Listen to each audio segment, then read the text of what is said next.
The following is a conversation with Volodymyr Zelenskyy, the president of Ukraine. It was an intense, raw, and heartfelt conversation, my goal for which was to understand and to do all I can to push for peace. Please allow me to say a few words, first about language, then about the president, and finally about history. Please skip ahead straight to our conversation if you like. We spoke in a mix of languages, continuously switching from Ukrainian to Russian to English. So the interpreter was barely hanging on. It was indeed, in many ways, a wild ride of a conversation. As the president said, the first of many. Language, like many other things in a time of war, is a big deal. We had a choice, speak in Russian, Ukrainian, or English. The president does speak some English, but he's far from fluent in it, and I sadly don't speak Ukrainian yet. So Russian is the only common language we're both fluent in. In case you don't know, the Russian language is one that the president speaks fluently and was his primary language for most of his life. It's the language I also speak fluently, to the degree I speak any language fluently, as does a large fraction of the Ukrainian population. So the most dynamic and powerful conversation between us would be in Russian, without an interpreter, who in this case added about 2 to 3 second delay, and frankly, translated partially and poorly, for me at least, taking away my ability to feel the humor, the wit, the brilliance, the pain, the anger, the humanity of the person sitting before me, that I could clearly feel when he was speaking fluently in the language I understand. Russian. But all that said, war changes everything. The Ukrainian language has become a symbol of the Ukrainian people's fight for freedom and independence. So we had a difficult choice of 3 languages. And faced with that choice, we said yes to all 3, to the consternation and dismay of the translators. We make captions and voice-over audio tracks available in English, Ukrainian, and Russian. So you can listen either to a version that is all one language or to the original mixed language version with subtitles in your preferred language. The default is English overdub. On YouTube, you can switch between language audio tracks by clicking the settings gear icon, then clicking audio track, and then selecting the language you prefer, English, Ukrainian, Russian. To listen to the original mixed language version, please select the English UK audio track. Big thank you to 11 Labs for their help with overdubbing using a mix of AI and humans. We will continue to explore how to break down the barriers that language creates, with AI and otherwise. This is a difficult but important endeavor. Language, after all, is much more than a cold sequence of facts and logic statements. There are words, when spoken in the right sequence and at the right time, that can shake the world and turn the tides of history, that can start and end wars. Great leaders can find those words, and great translators can help these words reverberate to the outskirts of a divided civilization. On another note, let me say that President Zelenskyy is a truly remarkable person and a historic figure. I say this as somebody who deeply understands the geopolitical complexity and history of the region. I am from this region. My parents were both born in Ukraine, Kiev and Kharkiv, both my grandfathers too. I was born in Tajikistan and lived for a time there, then in Kiev, then Moscow, then United States. And while I am now, for almost 30 years, and to the day I die, I am a proud American. My family roots grow deep in the soil of nations that comprised the Soviet Union, including Ukraine, Russia, Belarus, and Tajikistan. I've gotten to know and have spoken for hours with members of the president's team and people close to him. I spoke to hundreds of Ukrainians since 2022, including soldiers, civilians, politicians, artists, religious leaders, journalists, economists, historians, and technologists. I've listened to hundreds of hours of programs that both support and criticize the president in Ukraine, in Russia, in the United States. I've read countless books about this war and the long arc of history that led up to it. If forced to recommend two, at this moment, I would say The Russo-Ukrainian War by Serhiy Plokhy and The Showman by Simon Schuster, which is a good personal behind-the-scenes biography of the president, focused on 2022. But there are many, many more. This is why I can comfortably say that he is a truly singular and remarkable human being. It was an honor and pleasure to talk with him on and off the mic. Now, it is true that I plan to travel to Moscow and to speak with President Vladimir Putin. And I hope to be back in Kiev as well. As President Zelenskyy said, this was our first of many more meetings. In all these cases, I seek to do my small part in pushing for peace. And in doing all this, I'm deeply grateful for the trust people have given me on all sides. For the people attacking me, sometimes lying about me, for the critics in the stands, chanting the latest slogans of the mass hysteria machine like the sheep and animal farm. I love you too. And I assure you that drawing lines between good and evil on a world map is much easier than seeing that line between good and evil in every human being, including you and me. This is what I try to do. I'm simply a human being who seeks to find and surface the humanity in others. And as I've said, no amount of money, fame, power, access can buy my opinion or my integrity. Now, finally, please allow me to briefly overview some history to give background for several topics that President Zelenskyy references in this conversation. I recommend my conversation with Serhiy Plokhy and many others about the history of the region. But here, let me start with 1991, when Ukraine declared its independence and the Soviet Union collapsed. From this point on, Russia-Ukraine relations were defined in large part by whether Ukraine aligned more with Russia or with the West, meaning Europe, United States, NATO, and so on. In 2004, with the Orange Revolution, a pro-Western candidate, Viktor Yushchenko, became president. In 2010, it went the other way. A pro-Russia candidate, Viktor Yanukovych, became president. The internal tensions grew, and in 2013, Euromaidan protests broke out over Yanukovych's decision to suspend talks with the European Union in favor of closer ties with Russia. This set forward a chain of important events in 2014.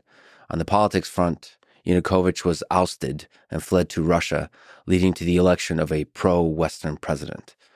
Also, in 2014, on the war front, Russia annexed Crimea and war broke out in the Donbass region of eastern Ukraine, which eventually killed over 14,000 people and continued all the way to 2022, when, on February 24th, 2022, Russian forces initiated a full-scale invasion of Ukraine. This is when the world started to really pay attention. Now, some history of peace talks.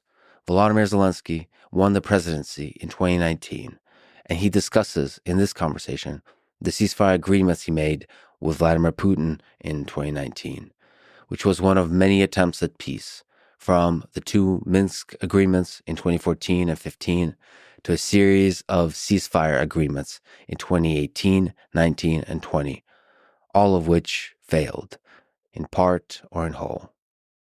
All this shows just how difficult ceasefire and peace negotiations are, but they are not impossible. It is always worth trying over and over again to find the path to peace. I believe that Presidents Zelenskyy, Putin, and Trump should meet soon after January 20th this year and give everything they got to negotiate a ceasefire and security guarantees that pave the way for a long-lasting peace. We discussed several ideas for this in this conversation. As I said, this was one of my main goals here, to push for peace. This trip to Kiev and this conversation was a truly special moment for me in my life. It is one I will never forget. So to reflect, I say a few more words and answer some questions at the very end if you like to listen. But here, let me say thank you to everyone for your support over the years. It means the world. And now, a quick few second mention of each sponsor. Check them out in the description. It's the best way to support this podcast. There are no sponsor reads in the middle, so, you can skip these, but I do try to make them interesting in case you stick around. In either case, still please check out the sponsors, buy their stuff. It's the best way to support this podcast. We got Notion for notes and team collaboration, GitHub for all things programming, including with the help of AI, AG1 for health, LMNT for electrolytes, 8 Sleep for naps, and BetterHelp for your mind. If you want to get in touch with me for whatever reason, go to lexfriedman.com/contact. And now onto the full ad reads. This episode is brought to you by Notion, a note-taking and team collaboration tool. I believe I mentioned it at the end of the podcast. It's something I use regularly as a big part of my podcast prep and research process. I currently only use it at the computer when I'm doing really sort of rigorous, systematic note-taking. But it is, like I mentioned, really the best integration of AI that I've used in any note-taking application.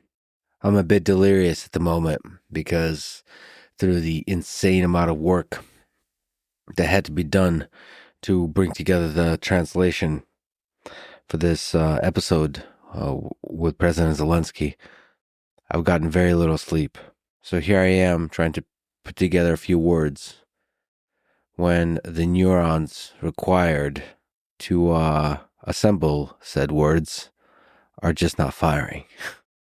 Anyway, the amount of research, the amount of note-taking that I had to do, just the chaos, the whirlpool, the overwhelming amount of notes that I took across many books and blog posts, and I was listening to just a large number of conversations from all different kinds of perspectives. And I'm not sure those notes were sort of directly useful, but they're building up a knowledge base. They're building up an intuition.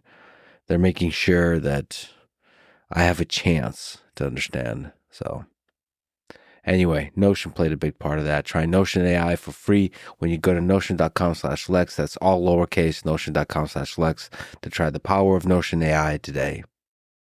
This episode is also brought to you by a new sponsor, but obviously one I've used for many, many years. It's GitHub and GitHub Copilot. So GitHub, for people who somehow don't know, if you're listening to this and you're not a developer, it's basically a place where developers go to be happy and to collaborate and to share and to build, especially for people who are part of the open source world. So it really is a magical place. And also, they were pioneers in the AI-assisted coding space with GitHub Copilot. Now, GitHub Copilot is not just available in VS Code. It's also available in NeoVim. It's available in all the JetBrains IDEs. I've used JetBrains for a long time and loved it, and eventually drifted away. Still have not tried NeoVim. I probably should. Vim, NeoVim. That's what all the cool kids are using. Anyway, GitHub Copilot and all the different features of AI-assisted coding that they're continually developing are available in those IDEs. As I mentioned at the end of the episode, I was an Emacs user for probably over 20 years, way more than 20 years. And so I don't remember exactly when, but a few months ago, I switched to VS Code. And that was just such a light bulb moment. It took a little bit of time to get adjusted. I missed a bunch of stuff in Emacs, especially because I customized everything with Lisp, which is what Emacs is written in. And it's the sort of the backend customization is written in Lisp. And Lisp is its own sort of programming language with an aura and a spirit that that permeated my being for a long time. So it took a little bit of time to get used to VS Code, but really the magic of Copilot is the thing that allowed me to transition so quickly. And they're facing a lot of steep competition right now. So I'm excited just how seriously they're taking this competitive space of AI assisted coding, and developers win. The more competition, the more features, developers win. And I, as a developer myself, just am full of joy when I get to pair a program with a good LLM. Anyway, get started with GitHub Copilot for free today at gh.io/copilot. This episode is also brought to you by AG1, an all-in-one daily drink to support better health and peak performance. I've been traveling crazy places, intense schedules, just chaos, taking risks, all that kind of stuff. So to get back to where I can drink AG1 and have, for brief moments of time, the feeling of home is really nice. And AG1, for whatever reason, is the thing that makes me feel like home. It's the symbol of the daily habits that I do when I have my shit together. And I'm exercising and am eating okay and making sure that I'm getting the nutrition I need. So in that sense, it's good to be home. They'll give you a 1-month supply of fish oil when you sign up at drinkag1.com/Lex. This episode is also brought to you by LMNT, my daily zero sugar and delicious electrolyte mix. Now, some number of packets of LMNT I actually did bring to Ukraine, to Eastern Europe, to Europe as I'm traveling. It's just so easy to travel with. And especially when I'm fasting for 24 hours or more, which I was doing not by choice, but for the flexibility that it enables. You know, electrolytes really help me avoid the headaches associated with not consuming enough calories or fasting or eating only meat or all that kind of stuff. It really helps make sure that you avoid what people call the keto flu, but I find that when I'm fasting or doing really low carbs at any stage, it just makes me feel better if I make sure the electrolytes are correct. And the same is true with intense exercise. So get a simple pack for free with any purchase. Try it at drinkelement.com/Lex. This episode is brought to you by 8 Sleep and its Pod 4 Ultra. And yes, the irony of the fact that I haven't slept for probably 40 hours and I'm about to crash. The irony of the fact that I am talking or attempting to about a really, really nice mattress. I just can't wait. I can't wait. It cools the bed, warm blanket. It really is. It's an escape from the insanity, the cruelty,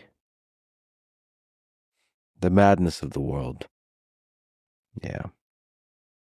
So I look forward to that. I'll look forward to that whenever I take a power nap or trying to get a full night's sleep. Yeah. It's a little respite from the madness of the world. Go to 8sleep.com/Lex and use code Lex to get $350 off the Pod 4 Ultra. This episode is also brought to you by BetterHelp, spelled HELP, help. It's difficult for me to explain the kind of things that war does to people's minds, to how they see the world, how they interact with each other. I've seen a lot of pain in my travels, and it breaks my heart. So, that said, the human mind is remarkably resilient to suffering. And that, too, gives me a kind of hope that no matter what, the human spirit prevails and flourishes. Sometimes it takes years, sometimes it takes generations, but it does flourish.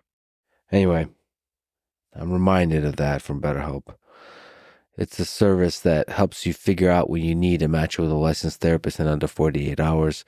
You can check them out at betterhelp.com/Lex and save on your first month. That's betterhelp.com/Lex. This is the Lex Friedman Podcast. And now, dear friends, Here's the president of Ukraine, Volodymyr Zelenskyy.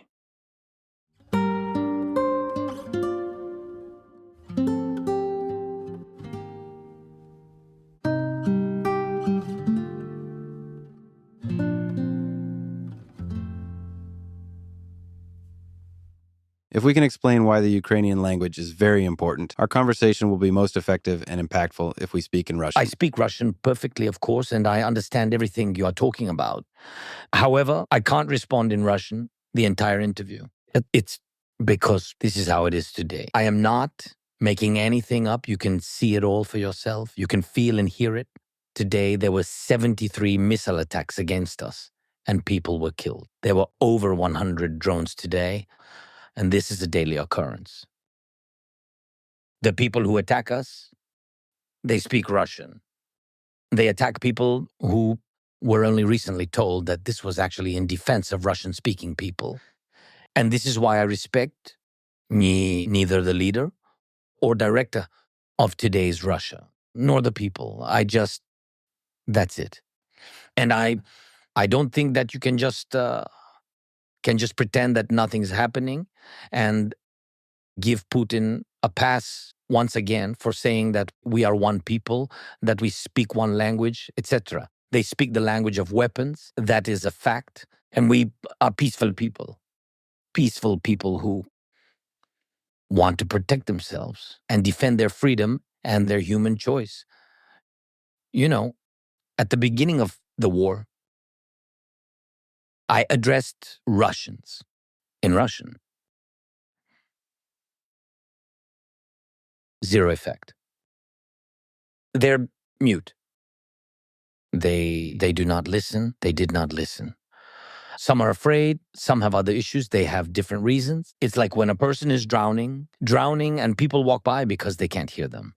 And someone walks on by crying, afraid to save them. It doesn't change anything for the one drowning. They need someone to help them. This is why I honestly despise these people, as they are deaf. They began the occupation in the supposed defense of the Russian language. And that's why, with all due respect, I would like to give an interview in Ukrainian. This is very important to me. If there are some points that you want me to explain in Russian, I can certainly do that. I can certainly occasionally speak Russian. But in general, no. I'm not sure that you will understand me completely. Despite your Ukrainian roots, you are a citizen of the United States, right? Yes. That's why I'm surprised that you don't understand. Well, it was a long time ago. I understand that it was a long time ago. Moreover, a lot has changed. A lot has changed. If I may please allow me to say this in Russian. Yes, many things have changed, but I have hope. I hope that today many Russians will hear this, that Vladimir Putin will hear this, that the American President Donald Trump and the American people will hear this, that everyone will hear this. And yes, Ukrainian language is important symbolically, but what is also important is that we understand each other well. For Donald Trump? Is it important for Donald Trump whether I speak Russian or not? Yes, because unfortunately, and it hurts to admit, but I cannot speak or understand Ukrainian yet. So your wit, dynamism, and your humanity will not come through as well and as quickly. Remember, I need to wait for 2 to 3 seconds to hear it. You have a great sense of humor, great stories. With an interpreter translating, I simply won't see this, but I understand that it's painful. Another reason is that I hoped we could show that even though it is sometimes said that Russian is banned in Ukraine. This is not true. I'm speaking Russian now, right? We have people who speak Russian. This is not true, really. It's not. It's really not true. We disrespect Russian now because of Russians. That's all. When they were saving Russian speakers, they killed Russian speakers, many people who actually, many of whom are in the East, right? In the East, they lived in the East. They destroyed their houses, destroyed their lives. It's not a rhetorical thing. It's not all talk and blah, blah, blah. I don't have time for blah, blah, blah. Yes, so it's a very, very important and sensitive moment. The message is that we are not one nation. We are not, the same country. We're different countries. Yes, different countries. And I think what is most important is what we're talking about, not how. We're speaking about it. This is what I think. You're a smart guy. So you have a lot of experience in dialogue of this kind. That's why I think you will understand me. Yeah, anyway, I think it is far better for Donald Trump to hear my English, not my Russian. Your English is much better than my Ukrainian. You're getting better and better That's every true. I'm a very honest guy. That's why I will be very honest with you. Okay. Your Ukrainian is not very good, but we will work on it. Yes. I have many flaws. That's one of them. Sometimes I can speak English. Sometimes, as I understand, we can be very flexible, right? Very flexible. Spanish, Swahili. Yeah, you see? Yeah. We are Javier very Malay needs flexible. to understand this. So By the way, Javier understood me without any words. the language of love, Yeah. maybe. Of respect. Respect. I respect him. Yeah. I had a very good conversation with him. Really brilliant. May I sometimes speak Russian and sometimes English? Yes. You can use any language you like. And I think that's a very good rule for this first meeting between us. As you said, maybe we will meet in the future for the second time. Second and third and fourth? Yeah, this is good. You can ask questions in the language you'd like, and I will answer in the language I can. Well, you said you wanted to meet by the sea at some point. So for our next meeting, let's meet by the sea. With pleasure. Next time, it would be much better to meet by our Ukrainian Black or our Azov Sea. I've been to I have traveled to many cities in Ukraine, but I have never been to Odessa. And everyone tells me that, and I don't know why. You have to. Can you explain to me why everyone loves Odessa so much? What's there? What's in Odessa? That's how they say it. What's there? In Odessa, we've got it all. Okay. Odessa, I love Odessa because of its particular temperament. People have their own accent, and there are many nationalities, there are a lot of stories. Authentic Odessa cuisine. By the way, the cuisine is very different from others. The dishes are not like any other dishes, and everything is very tasty. Also, there are beautiful people. And today, you understand people very well, especially after the attacks on Odessa. You understand what the people are like, just how Odessites are, very Ukrainian. And that's very cool. I love Odessa. I go there several times a year. I go there several times a year now because, now because of strengthening of air defense systems, because of this grain corridor, etc. I go there more often. They have the sun there. They have the sea. It's Ukraine and it's very cool there. Well, when you come and visit me in Texas as a guest for the third time, with pleasure. Let's do this. How about you, my friend Joe Rogan, and I will go get some Texas barbecue together? Who will pay?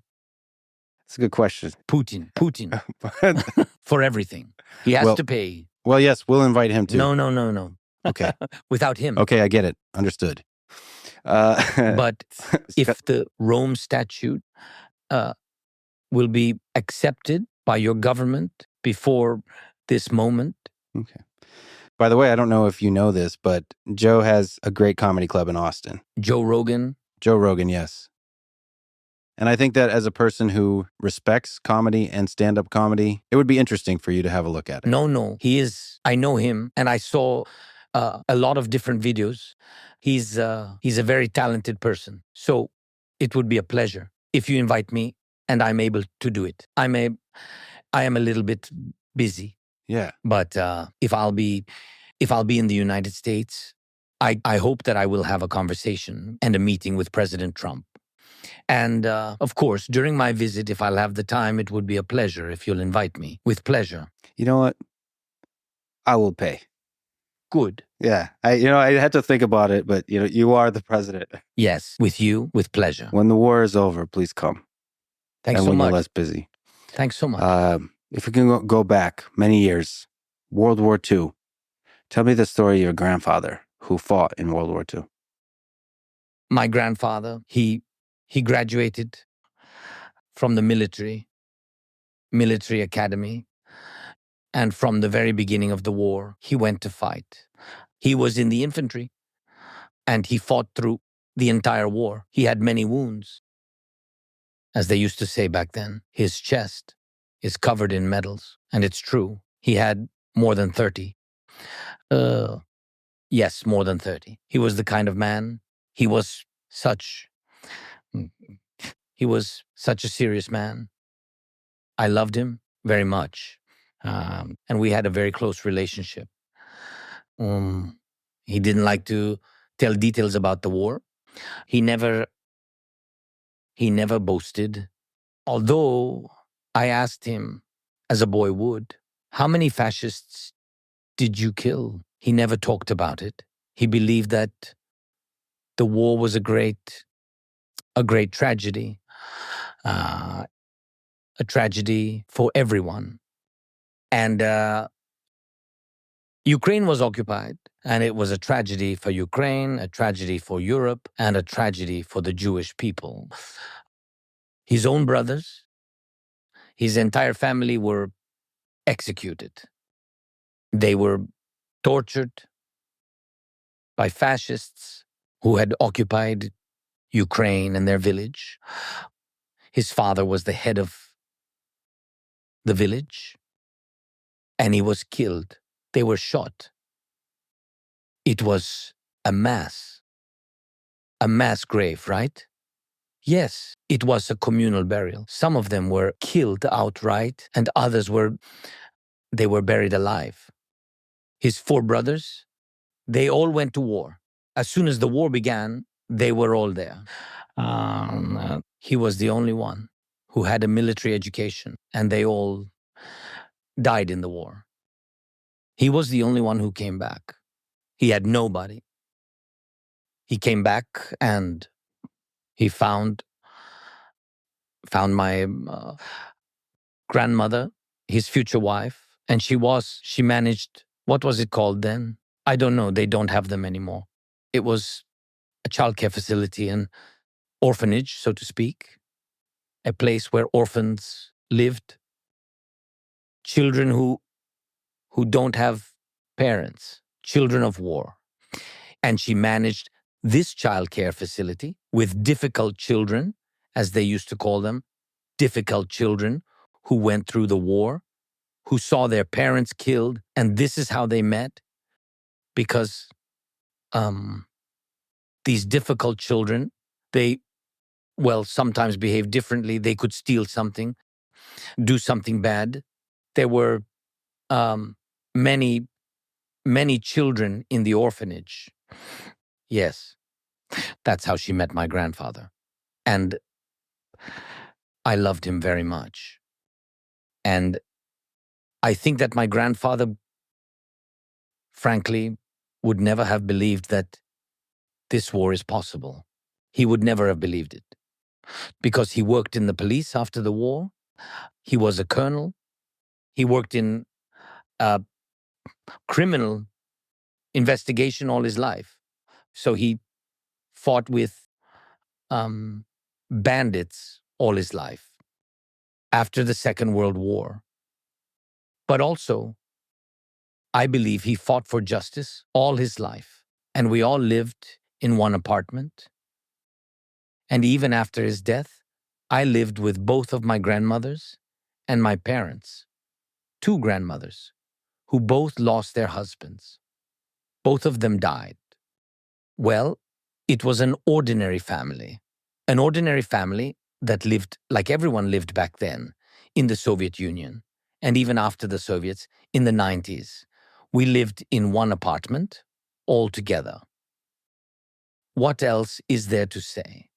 But I think the most important thing was values, respect. They gave me an education. My parents gave me an education. No one left me money or apartments, so I didn't inherit anything material. But I believe that our real inheritance is here, in our minds and in our hearts. I believe that.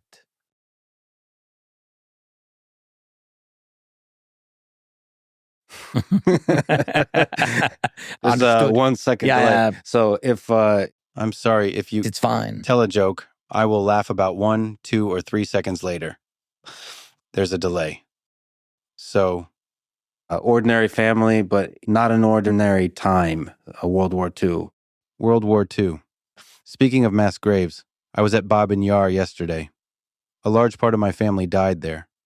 In moments like this, such a place serves as a stark reminder of the profound historical gravity of the Second World War. I remember this song from my youth. On June 22nd at 4 o'clock, Kyiv was bombed and the war began. I always wondered how it would feel to live in a moment when everything changed.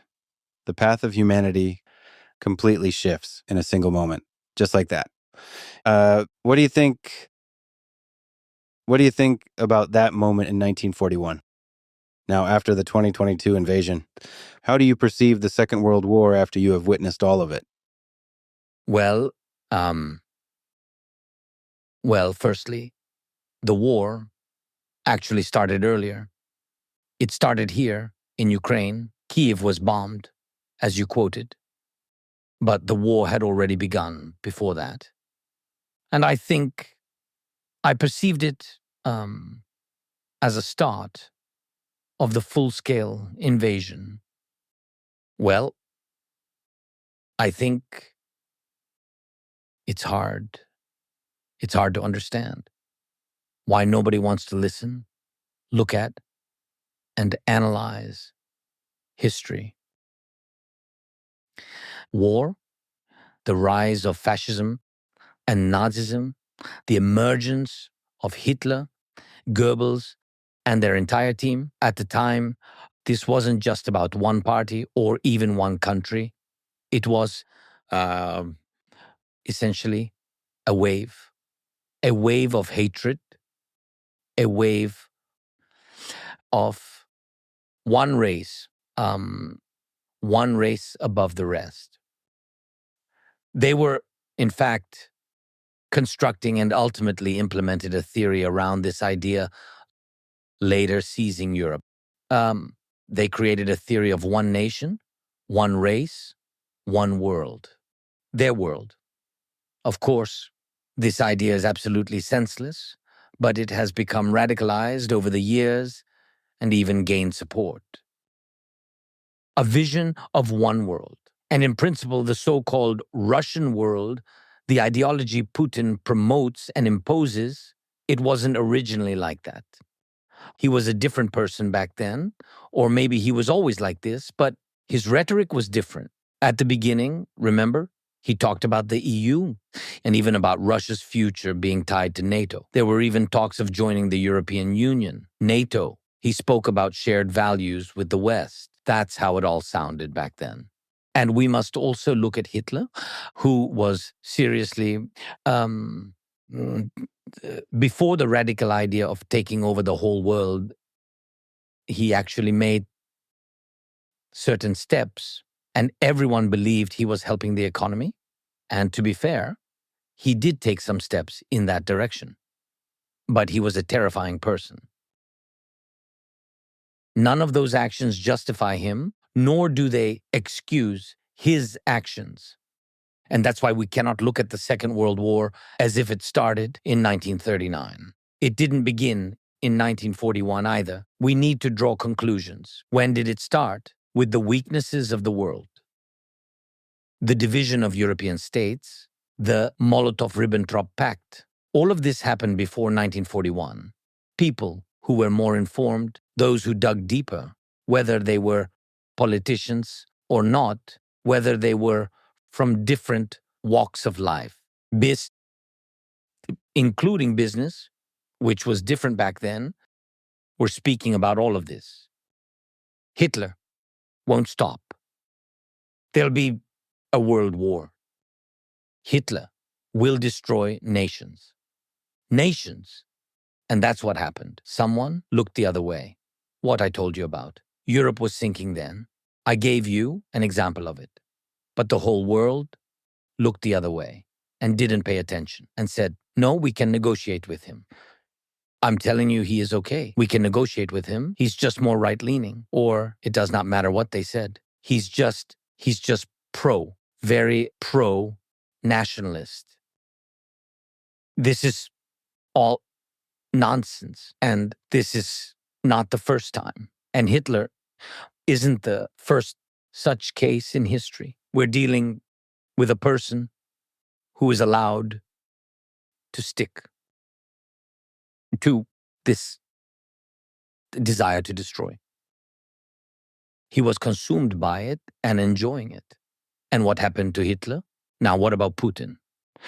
This invasion was also at 4 a.m. Around 4 a.m, there were missile strikes on Ukraine. This is the same. I believe that intentions are also the same, but more on that later. By the way, you tell me if this is too long, you can stop me. Never long enough. It's beautiful. Okay, so it happened here around 4 a.m. Before this, I must honestly say, everyone said something, predicted something, etc., but I asked only for one thing, primarily from the United States. If you are sure, if you have the evidence, if you talk to him and he tells you that there'll be an invasion, if all this scares you, I only asked for two things. Send us weapons, or better yet, strengthen us with preventive measures so there would be no war. It wasn't the weapons that I was asking for. I asked for sanctions. Intimidate him. Please don't say that. If he comes, if he crosses borders, if he kills, we're imposing sanctions. Well, this is complete bullshit. Sorry, but really. Oh, I understand this. Oh, wonderful. Yes. I understood one word. Yeah. So they did not help. I believe that no, and this is a fact. We didn't receive help. If we assume that words are help, well, then yes, we received a lot of it because there were plenty of words. Even more than plenty, yes? At 4 a.m, there were strikes. Morally, is it possible to prepare for war? No. It doesn't happen like you read in books, see in movies, and so on. What happens to you? I was just looking at my wife and children. My children were asleep, but my wife was awake. There were strikes. Missile strikes, we heard them. To you, as a living person, how can this be? You just can't fully believe this. You just don't understand. Why now? Given everything that happened in World War II, when millions of people died, none of it mattered. Still at 4 a.m, around 4, 3:40, 3:45, remember? Around this time, yes, there were missile strikes. And later, by the way, a few days after the first days of the war, I spoke with Lukashenko on the phone. And he apologized. And he said that it was not me. Missiles were launched from my territory, and Putin was the one launching them. These are his words. I have witnesses. And I apologize, he said. But believe me, that's what he told me. Volodya, this is not me. I'm not in charge, he told me. I'm not in charge. These are just missiles. This is Putin. I told him, don't do that. This was done without me. That's it. He just, on the phone, I remember this conversation. I told him that I believed. I told him You are a murderer too, I'm just saying. And he told me, you must understand, you can't fight the Russians. I told him that we never fought them. I said, it's war. The missiles came from your land, from Belarus. How did you allow this? Then he replied, all right, retaliate then. I still remember him telling me, hit the refinery. You know how much I care about it. Moser Oil Refinery, is that it? Can't recall. Moser Oil Refinery. I told him, what are you on about? What retaliation? Forgive me, Volodya. Yes. This was at 5 in the morning? No. This was during the first or maybe the second or third day of the war. Yes. I see. Well, after that, I went back home. I was home with my children, with my wife. I just went to my wife very quickly that night at 4:00. Yes, and just told her, get the children, get ready. You'll probably need to go to my office very soon. And I left. That's it. At this moment, you're no longer a father. What happened to me, unfortunately, because I believe that this is, and not only do I believe, I understand, especially now that all of this is the most important thing, because your country is your family. The strength is in your family. And this is the most important thing. And I'm the president, and therefore I had to stop being a father in my own family. And my wife had to do everything. She had to do everything regarding children, regarding safety. And I had to deal with the state because I'm the president. And this is my duty. And I, by the way, am taking this very seriously. I went to the office and here we are now. You're very welcome. Well, at that moment, on February 24th, 2022, everything changed again, just like in June 1941. Everything changed. And history took a turn. The history of humanity took a turn. And for you too. Well, you were the president. You were talking about fighting corruption, about the country's freedom, about interesting and innovative reforms. But that morning of February 22nd, everything changed. Could you tell me about that morning, the details of your actions?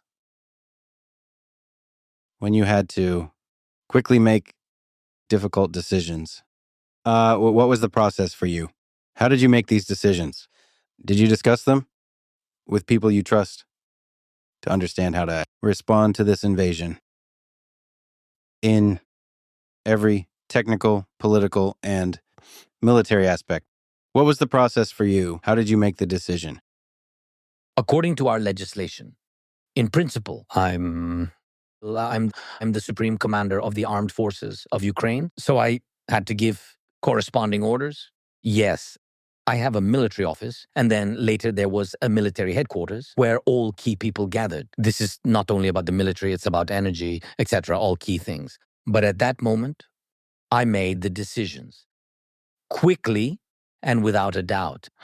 And I cannot say that I am just that kind of person.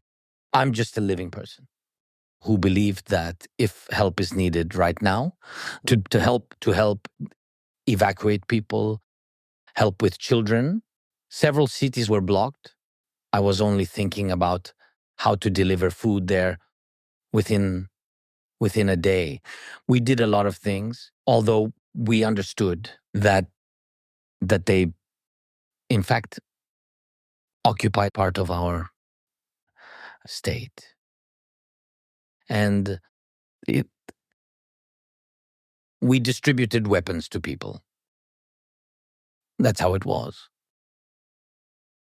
Trucks came and simply distributed weapons to people so that they could defend the capital to ordinary people just on the street, to ordinary people who understood that if the Russians entered a city, then we would have the same thing that's happening in other cities per the information we received.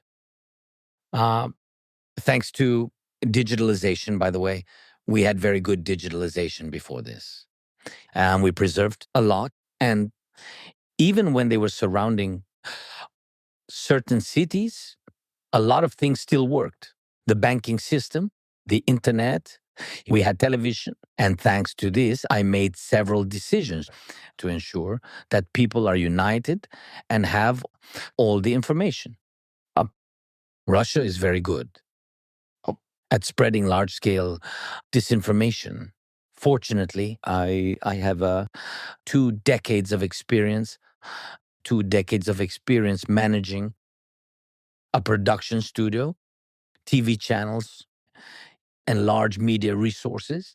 I understood that we needed to build an information network very quickly.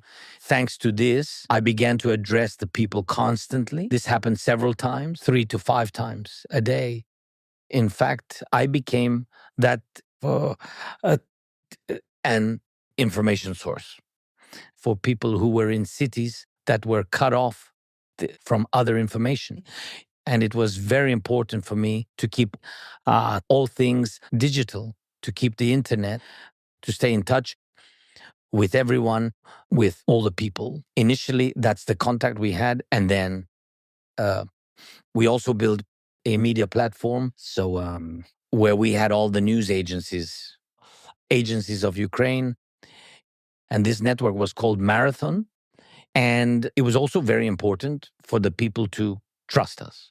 And people had to receive information. Why? There were waves. There were waves of Russian on the first day who said he ran away. I had to go out into the street. I left the office and went outside. I had to do this because I was showing that this was no green screen, to show that it was the street, not some digital manipulation. I mean, I did these things. Then I touched various objects. Now, people might think that these are small things, but I was actually showing that I was in a real place. All of this had an impact. I was absolutely sure of my actions. And these contacts, several contacts. And then I spoke to the Russians. I addressed Russians. I really did. And then only after that, I gathered. It was the first day when I invited all of the journalists here, wasn't it? That was on the first day, I think. Well, not here, to the press center in this building. I talked to journalists. I asked them not to leave because we needed weapons. At that moment, they were handing out rifles to people. And for me, journalists and media platforms were essential voices. There were various journalists from different countries here, and they were essentially stuck. And I asked them for contacts, those who had access to Russians, Belarusians, Kazakhs who understood everything, the same information. And I spoke to them. And I spoke to them and spoke in Russian. I told them, you must stop Putin. This is terrible. This is horror. This is war. You must stop him. And if you stand up now, if you speak out, and if you go out into the streets, this was very important. I spoke to them in Russian to show them that there was no problem and that all of these pretexts were made up. This is why it's so painful to talk about the Russian language too, because look, if a person does not want to listen, they will not listen, no matter what language we speak. I disagree with you here. I think and hope that many people in Russia will hear us today. They blocked YouTube recently. Are you aware of this? In their country. I know. And I simply guarantee that this conversation will travel fast on the internet. Everyone will hear you. They will hear you. Including the president of Russia will hear you. This is why I have hope. He is actually deaf, even if he speaks to you. He is deaf by his very nature. Do you understand the difference? For instance, when you talk to Musk, you're talking to an innovator, a scientist about rockets. You talk about how to save on costs and how they land. And on the other hand, Putin doesn't launch rockets to save money, but to kill people. Do you think you can talk to Putin about technology? Your guys were interviewing him, and he told them about tribal history. Do you understand? Imagine a Russian man in his country listening to him. You know what Musk is about? Technology, Mars, artificial intelligence. And this guy, Putin, is standing there bare-assed, pontificating about tribes. You've got to understand. You think that when you do interviews, like Mr. Tucker, who did an interview there, that you're about to make them friends. How could you? What does this have to do with friends? He's different. He is simply different. But it's still necessary. A mammoth stands before you. By the way, I must say that when you said bare-assed, it was not translated. Could the interpreter please translate? This is so that you can understand. Now he explained everything to me. I understand. Yeah? That's now great. I fully understand. That's Anyway, great. But we still need to talk. One should always speak with someone who listens. And you must speak when you know that this will benefit you, bring peace and calm to the world, not the other way around. I love President Trump's message when he speaks. I think that we share a position on peace through strength. That is very important. It means that if you are strong, you can speak. And we need to be strong. And Ukraine has to be strong. Strong enough. Otherwise, what for? So you know who, like Voldemort, who must not be named. Yes, he's like Voldemort. He thrives, subsists, and lives on being subjectivized. Instead of isolation, he is offered to step out into the light. He's darkness personified, and you offer him, as it were, to be subjectivized. Why? There's only one reason. Fear.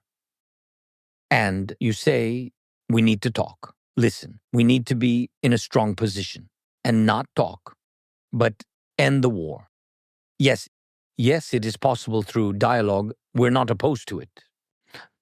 You just need to be in a strong position to make the other person want it. Do you think he wants to end the war? That's what you suggested? I think this is naive. I'm sorry. With all due respect, it's naive to think he wants to finish the war. It's... Tell you what. The circumstances, sorry for interrupting. There's something we need. I think that President Trump not only has will, he has all these possibilities, and it's not just talk. I really count on him, and I think that our people really count on him. So he has enough power to pressure him, to pressure Putin not into wanting to stop it. No, he will not want to pressure him to actually stop it. That is the difference. Don't rely on his will, Putin's will to stop. You won't see it. That's what I think. Sorry. No, sorry. I interrupted you first. But what I would want, I do have what some might call a naive dream of you sitting down with Putin and Trump and negotiating a deal about a ceasefire and together finding a path to long-term peace.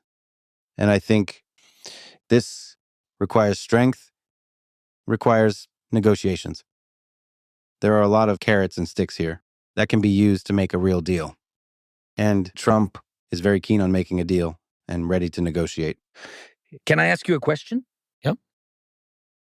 I just really want you and I to be on the same page. It's very important to be in the same information space. Extremely important. Let's talk a bit about the ceasefire. Let me describe the situation to you. In December 2019, in Normandy, in Paris, at the Élysée Palace, Macron, Merkel, Putin and I agreed on the ceasefire. The US wasn't there. And this by the way, was a weak point of the meeting. If you'd like, we can later discuss why they weren't there. It's a security guarantee thing in general. It's Germany's position, etc. We agreed on an exchange of hostages, an all-for-all exchange. We made a deal to exchange everyone for everyone. I think you know that. And there was also a meeting that lasted many hours, a meeting where we made a deal with him. Everyone was tired. It was just the two of us in the end. And I proposed a ceasefire. By the way, no one in Ukraine believed. Few believed in the ceasefire, and he wanted troop withdrawal. I calculated that if there were a withdrawal of troops from the line of contact the way Russians proposed, it would take 20 years. I proved it to him just in terms of time. Square kilometers, namely the length of the line of contact or delimitation line. And we agreed on what I told him, that it will not work out. But I had many points because I was deeply involved in the issue. I was involved very deeply. It's my thing in general. If I start doing something, I can't stand there like that guy I spoke about with my ass out, you know? I must be dressed. I must be prepared. I must be prepared better than anyone in front of me. You do sports, right? Mm-hmm. I practiced for many years, and we know what fights are like, what boxing is, what Thai boxing is. This is what I did, and I loved it very much. When you step into the ring, you understand everything pretty much. Mm-hmm. And so I stepped into it, and I was definitely well prepared. But he wasn't. No. He was not deeply involved in the process. What border? Where is it? How long will it take to disengage troops? And why wasn't he involved? You want to know? Because he wasn't going to do any of this. This is what confused me. If you are not deeply involved in the issue, well then it's as if you don't really need the result. That's what I think. So what happened? We agreed that there will be gas continuation, gas transit. In 2019, we agreed with him. This was a security for Europe. Merkel asked me for it. And this was extremely important for Germany. We agreed with him. Secondly, we agreed that for him it was just money. So secondly, we agreed on an exchange. For me, this was the most important thing. For them, gas was, for me, was the people. And this is a fact, because I wanted to have a humanitarian advantage so that there would be further meetings that would lead to sustained peace. And third, ceasefire. Ceasefire you spoke about. What happened? The gas contract was signed because he needed it. And by the way, he knew everything about it. As for exchange, we took the first step and exchanged the people. Regarding the ceasefire, well, they started killing us in about a month. So I called him and I told him, we agreed on a ceasefire, didn't we? Well, it wasn't a piece of toilet paper, was it? This is serious business. Or so it seemed. It really was serious. Merkel, Macron, you and I, we all agreed on this together. A ceasefire is important, isn't it?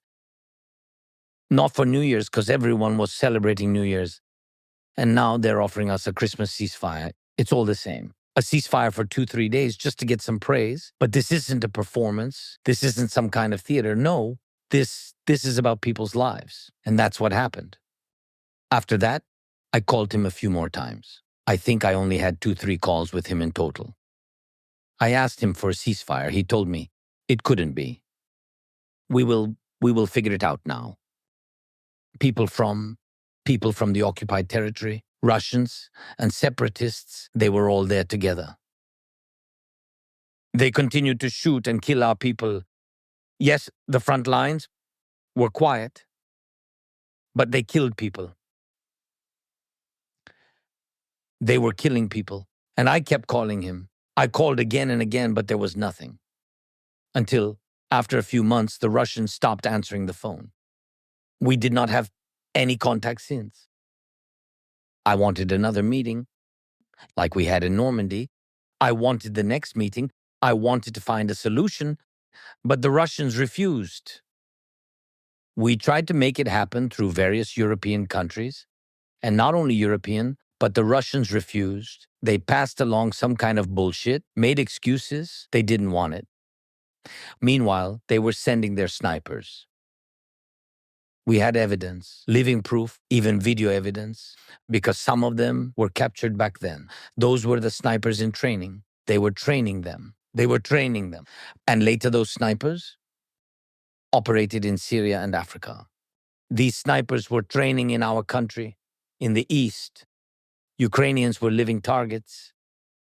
They were shooting from the other side, killing people, women, people, children. They were shooting. It was a hunt. By the way, it was in the Russian-speaking region, in the East, where, according to him, everyone is speaking Russian. That's where they were shooting, where the situation currently is the most tense. They killed people. We sent this information, sent pictures. We sent them to the UN, sent them everywhere. We worked very hard, very persistently. I met with everyone. But who thought of Ukraine back then? They didn't notice it much. They didn't pay much attention to Crimea being illegally occupied either. And to be honest, the United States of America too. Everyone was somewhat silent about this issue. That's how it was. It was like that before a full-scale war. I want to ask you a question about the ceasefire. For example, in Mariupol today, there are American and Ukrainian journalists, and everyone will tell you who has contact now with Mariupol, who fled from there in the last minutes just before the occupation, or who was able to leave, to escape after the occupation. Chernov, who won an Oscar, was among them. And the journalists that left Mariupol, they are here. By the way, we had a conversation. They will tell you that 20,000, 30,000 civilians were tortured and buried there. We do not know the number of victims. People who didn't want to work with them, who refused to cooperate with them, people who went on strikes to protest, people who did not want to work with the Russians who occupied Mariupol. And this is one example, just with this city. And I have a question for you. What about the millions of children? And I will ask you in Russian so that you hear this without delay. What about the millions of children over there? What if we just arranged a ceasefire without understanding what would happen next? Without understanding what will happen to Ukraine's security guarantees? What about the millions of children in the occupied territories? What should I tell them? What am I to tell them? What is it I should tell them? What? Whatever? Hey, all of you over there, see ya. And those tens of thousands of people buried there, is that what we want? Are we ready to forgive them for this? We must at least take the first step. If this is a ceasefire, we must know that there is a security guarantee for the part of Ukraine under our control. We need it so that he will not come back. This is very important. And what do we say to the people who live in those territories? These are millions of people. Did you know that since 2014, in Donetsk, in the Crimea, this is happening in Melitopol as well, as in Berdyansk now? They are making all these kids of drafting age go and fight. And if they don't go, they will be killed. Do you understand what's happening? That is why a ceasefire, everything I said, what I wish for, and I believe in President Trump's power to use all of this information to come up with a way to make Ukraine strong. And be strong. Why am I saying that? I will give you an example. President Trump will be in the same situation as I was in 2019. Precisely the same situation. I want to end the war. We want a lasting peace for Ukraine. We must do this: the ceasefire, exchange people, and then diplomatically return all territories. And we will do this through diplomacy. What will happen next with President Trump? If the ceasefire happens without security guarantees, at least for the territory we control, what does he get? If he manages to make a ceasefire deal, and 3 months later, Putin launches a new wave of attacks, what will Trump look like? What will Ukraine look like? What will everyone look like? Putin will just do it. And why would Putin do it? Because today, he's afraid of Trump. But once Trump manages, for example, to do a ceasefire deal without serious security guarantees for Ukraine, he will give a pass to Putin. Not that he wants to. No, he does not want that. I believe in what he says. But he will give Putin an opportunity. Because in Putin's head, he wants me to fight with Trump. Putin's plan is to end the occupation of our territory. This is in his sick head. And I'm absolutely sure of this. That is why I told you, don't wait for Putin to want to stop the war. Pressure him so that he is forced to stop the war. That's important. It's important to say that what you said about the children is a tragedy. War is hell. But let me say again, we must find a path to peace. There is one. What is it? There is one. Before ceasefire, strong Ukraine. Strong Ukraine's position? Yes, we can speak about it with Trump. For me, we can speak about security guarantees, but a quick step is NATO. A partial membership NATO. Yes, I understand. I understand Trump's feelings about NATO. I heard him. He's thinking through all of it, of course. But anyway, yes, NATO is a strong security guarantee for all the people, for us. Part of security guarantees. The second part is the arms aid package, which we will not use. If a ceasefire works, nobody will use the weapons. For what? But it has to stay. But with all due respect to the United States and to the administration, not like before, I don't want the same situation like we had with Biden. I ask for sanctions now, please, and weapons now. And then we will see. If they start it again, of course, we'll be happy if you'll give us more and you will stand with us shoulder to shoulder. Of course, that is right. But it's different when you have weapons. Putin wouldn't have been able to occupy so much territory. It was very difficult for us to push him out. But we didn't have weapons before, and that is the same situation. It can be the same situation. I'm just sharing this with you. Like I said at the very beginning, I want to be very honest with you and with your audience. Yes, it's true. If we do not have security guarantees, Putin will come again. To make it clear, let's describe the idea that you are speaking about. I would like to offer you other ideas too, but right now, your idea is that NATO accepts Ukraine minus the 5 regions of Luhansk, Donetsk, Zaporizhia, Kherson, and Crimea. Just so you understand the situation, the invitation to NATO is legislatively issued to Ukraine. So to us, all those territories are still Ukraine. But NATO so far can only act in the part that is under Ukrainian control. This can be negotiated. I am sure about that. Yes, this would not be a great success for us, but if we see a diplomatic way to end the war, this is one of the ways. So it is. That is a start. Secondly, weapons, arms aid package. I'm not ready to discuss this publicly right now. It's all written down. And President Trump might have seen it or not, but we've got no secrets from him. Yes. So, but mostly it depends on the willingness of the United States, because some of it will come from the EU, some from the United States, of course, together.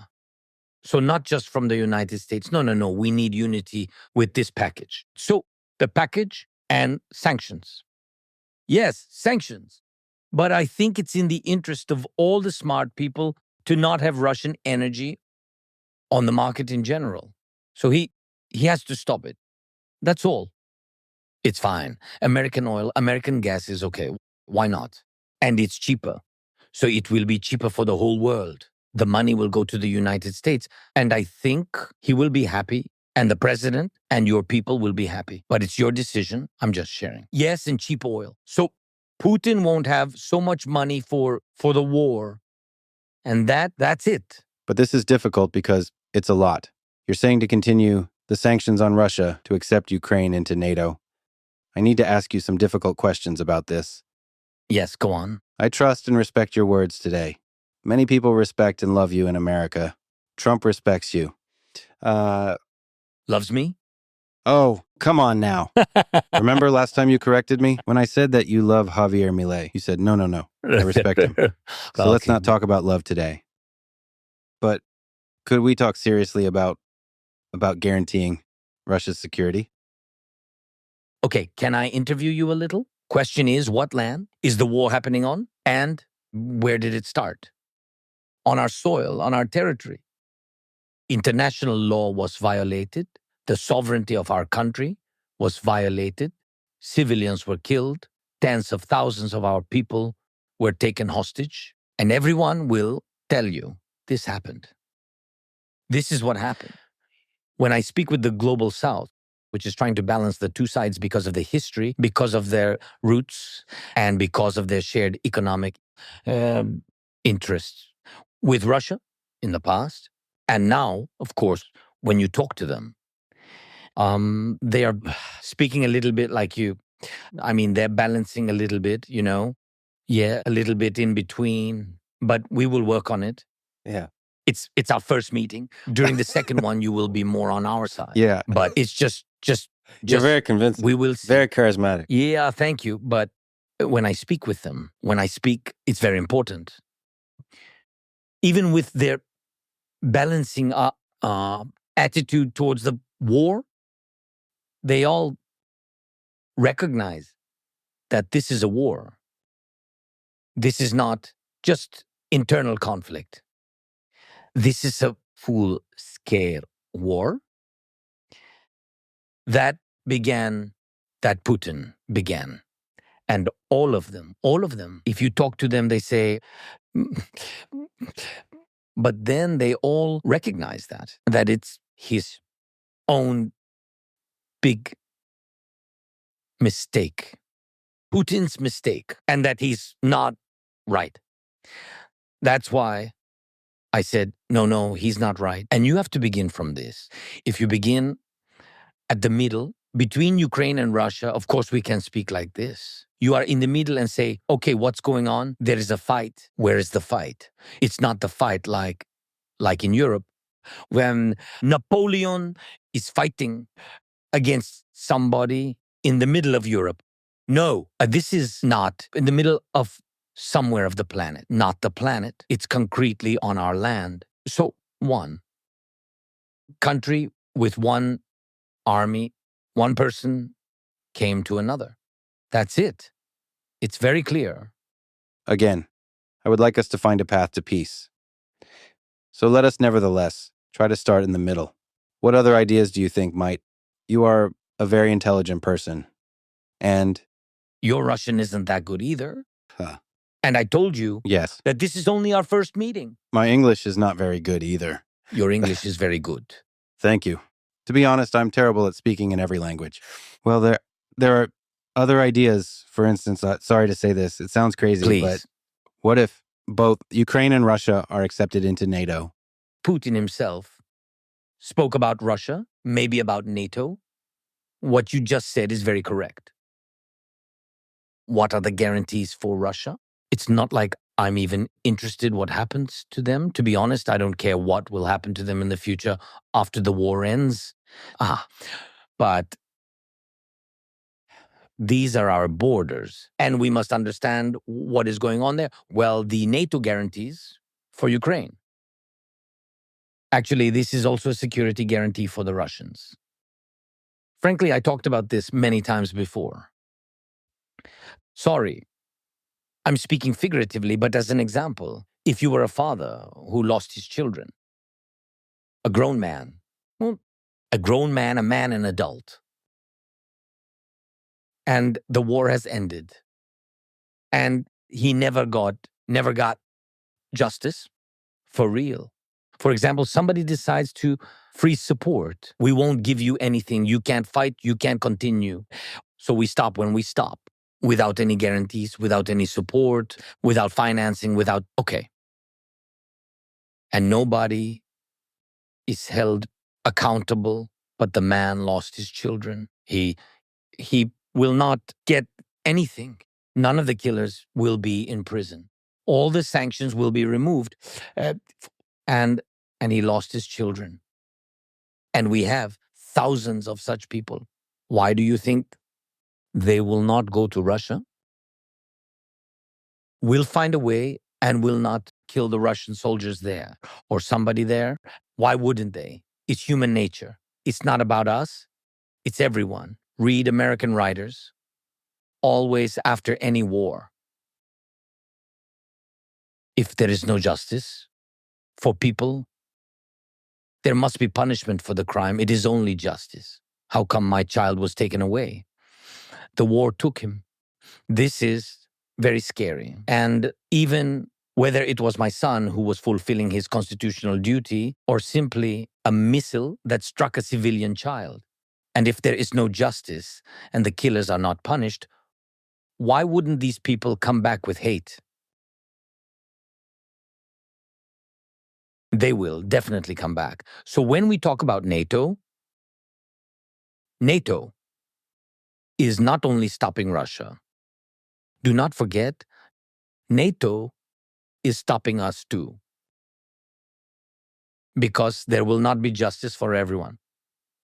We know that NATO does not have the right to solve certain issues with war. NATO is a security alliance. It is protection, not brainwashing. What Putin claims that this is offensive is not true. NATO is a defensive alliance, a security alliance, and it is security for Russia. But unfortunately, there are many options for peace that don't involve NATO inviting Ukraine as a member. Can you imagine security guarantees without NATO membership? For example, if America simply leaves NATO, I believe there is a high likelihood that Donald Trump would do such a thing.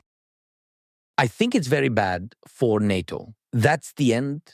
That's the death of NATO. It is a pity because I think that it's a very good alliance. Maybe not everything is good there from the bureaucracy or money, etc. But totally, countries who are in NATO, they don't fight.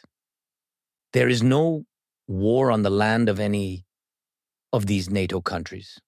I think that is the answer. It works or not. It works politically or militarily. I don't know, but it works. So without Trump, without the United States of America, there will not be NATO. That is the first. So, and you say, can we imagine that? That what? That there could be security guarantee without... No, we don't need guarantees without the United States. That's it, because the United States is a very strong, powerful country. The United States puts the point. Of course, Putin said that it's just the Soviet Union, where, by the way, Ukraine was the second strong republic militarily. Yes, by the way, but he of course, always forgets about it. But during the World War II, without help of the United States, support of your troops, support of your industry, industrially, militarily, without your money, without your people, Hitler could win. So the United States helped a lot. Of course, Europe, USSR, and of course, everybody fought. Everybody did a lot. But without the United States, it couldn't be such. I don't use the word success because I think that there is no war which ends successfully, because this is a war. 7-figure losses, heavy losses in World War II, millions of people. And that's why without the United States, security guarantees are not possible. I mean, these security guarantees which can prevent Russian aggression. Of course, we have security guarantees bilaterally with some countries, financing, support of our internal military and defending and humanitarian issues, and demining, which is very important, and helping our children in the school networks. By the way, this is a very sensitive point. How many? How many bomb shelters? How many bomb shelters we built with the partners for the children? And it's a pity that they are underground. But can you imagine their eyes? When they came after COVID, you understand what does it mean, COVID? But they had COVID and the war, and together they didn't see each other for so many years. And when they saw each other, even underground, they were very happy and smiling. So we have such security guarantees, but it's not enough to prevent. Yes, preventive measures also work to prevent the aggression of Putin. No, to stop. Your English is better than my Russian. This is wonderful. I'm not sure. I'm just giving you compliments. Thank you. No, You're supposed thank to do you. that kind of thing to a president. Thank you so much. Okay. Once again, Come on. without NATO guarantees, I have a dream that, let's say, on January 25 or sometime at the end of January this year, you will sit down with Donald Trump, with Vladimir Putin, and together negotiate a ceasefire with strict security guarantees. And an agreement will be signed. What will this look like without NATO? I will make it clear. And so, first of all, I think January 25th or some other day. Well, you just call it January 25th. And I don't mind. It's my birthday. And we sit down. First of all, with Trump. We agree with him on how we can stop the war, stop Putin. It is important for us to sit down with him. Secondly, it is very important for us that Europe, which is very important for us because we are part of Europe, and not only geographically, geopolitically, but also in the European Union where we will be. For us, it is very important that Europe also has a voice. It's the second thing. It won't be long because Europe will be looking at us and will be looking at Trump. And by the way, I now see that when I talk about something with Donald Trump, whether we meet in person or we just have a call, all the European leaders always ask, how was it? This shows the influence of Donald Trump. And this has never happened before. With an American president, I tell you from my experience, this also gives you confidence, that he can stop this war.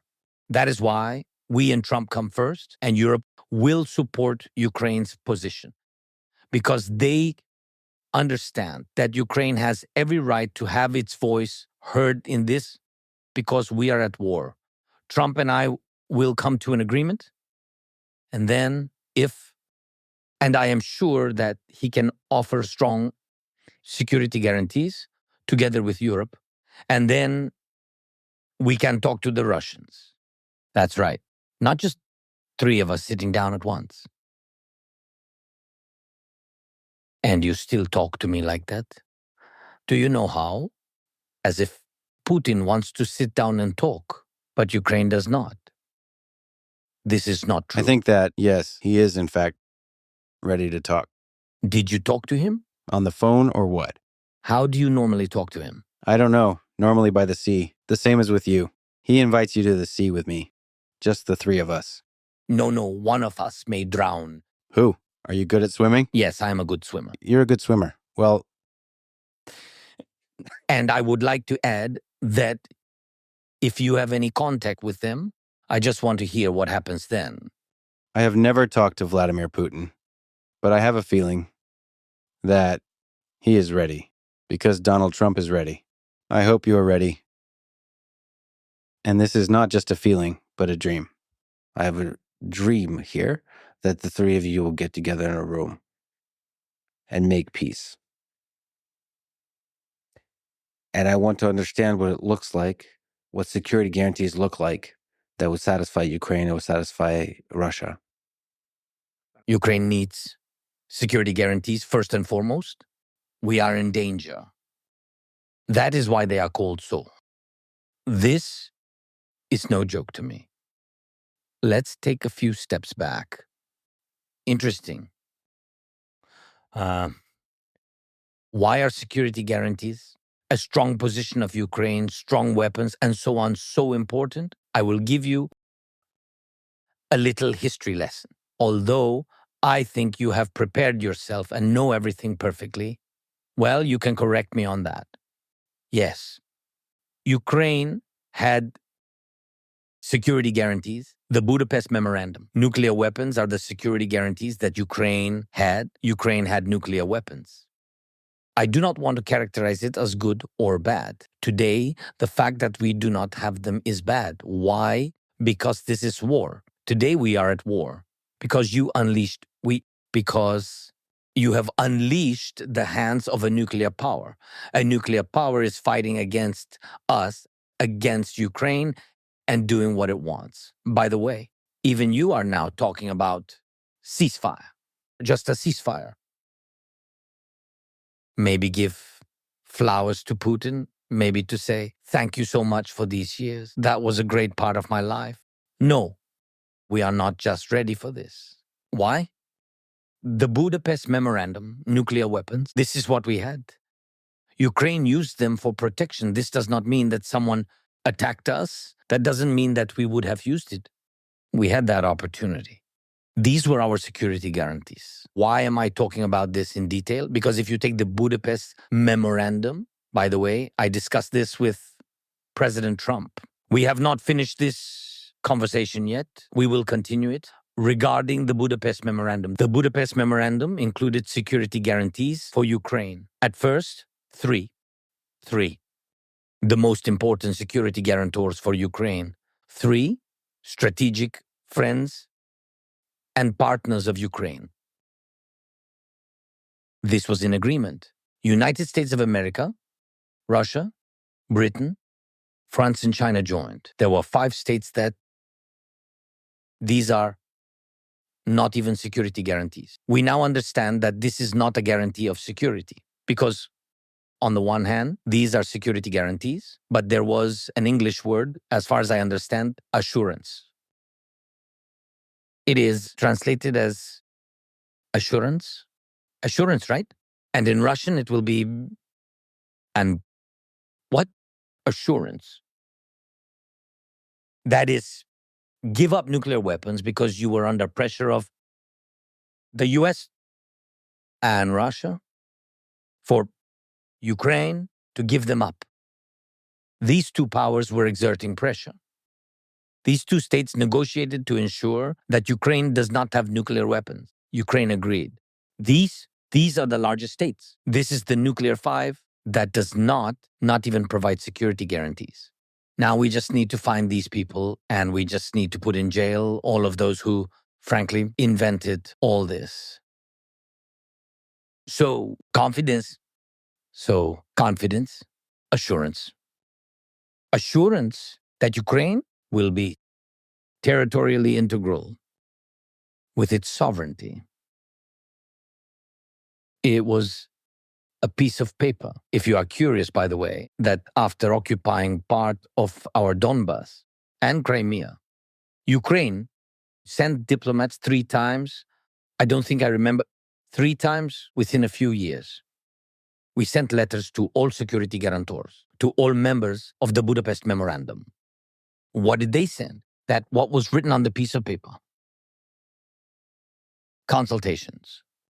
Ukraine holds consultations if its territorial integrity is violated. And everyone should be in consultation. Everyone must come. Everyone must meet urgently. USA, Britain, Russia, France, China. Did anyone come, you ask? No. Did anyone reply to these letters, official letters? They are all recorded by diplomats. Did anyone conduct consultations? No. And why not? They didn't give a fuck. This is understandable in Russian, right? That as Russia didn't give a damn, neither did all the other security guarantors of the Budapest Memorandum. None of them gave a damn about this country, these people, these security guarantees, etc. We take a break. This will be a Budapest Memorandum. The last time with me, imagine how many years it was with me, in February 2022. In February 2022, the war began. A full-scale war. Letters for consultations have been sent. No one answers. Next, we are taking a break from the Budapest Memorandum. The question is simple about Budapest. Can we trust this? No. Whichever country out of these five sat at the negotiating table, just a piece of paper. Believe me, we will save you. No. Another. This is a train. This is a train with waste paper, with security guarantees, which Ukraine has been riding for many years. The second car on this train is the Minsk Agreements, the Normandy format and the Minsk Agreements, where it was written, where the signatories were. The United States of America was no longer there. I understand that Obama was here at the time. And as far as I know, I think they were simply not interested in what happened to Ukraine and where it was in general, where it was located. Well, somewhere there. Part of something. People, and let it be. Let it be with these people. The United States simply did not participate in the Minsk Agreements. There are no claims to the US because they were not guarantors. Where is the claim? A step back. 2008, Bucharest. Everyone has already learned from the Budapest Memorandum. Bucharest, 2008, Bucharest. Mr. Bush, President of the United States, Republican, says that Ukraine should be in NATO. This is the voice of Republicans. Check it out. Ukraine should be in NATO.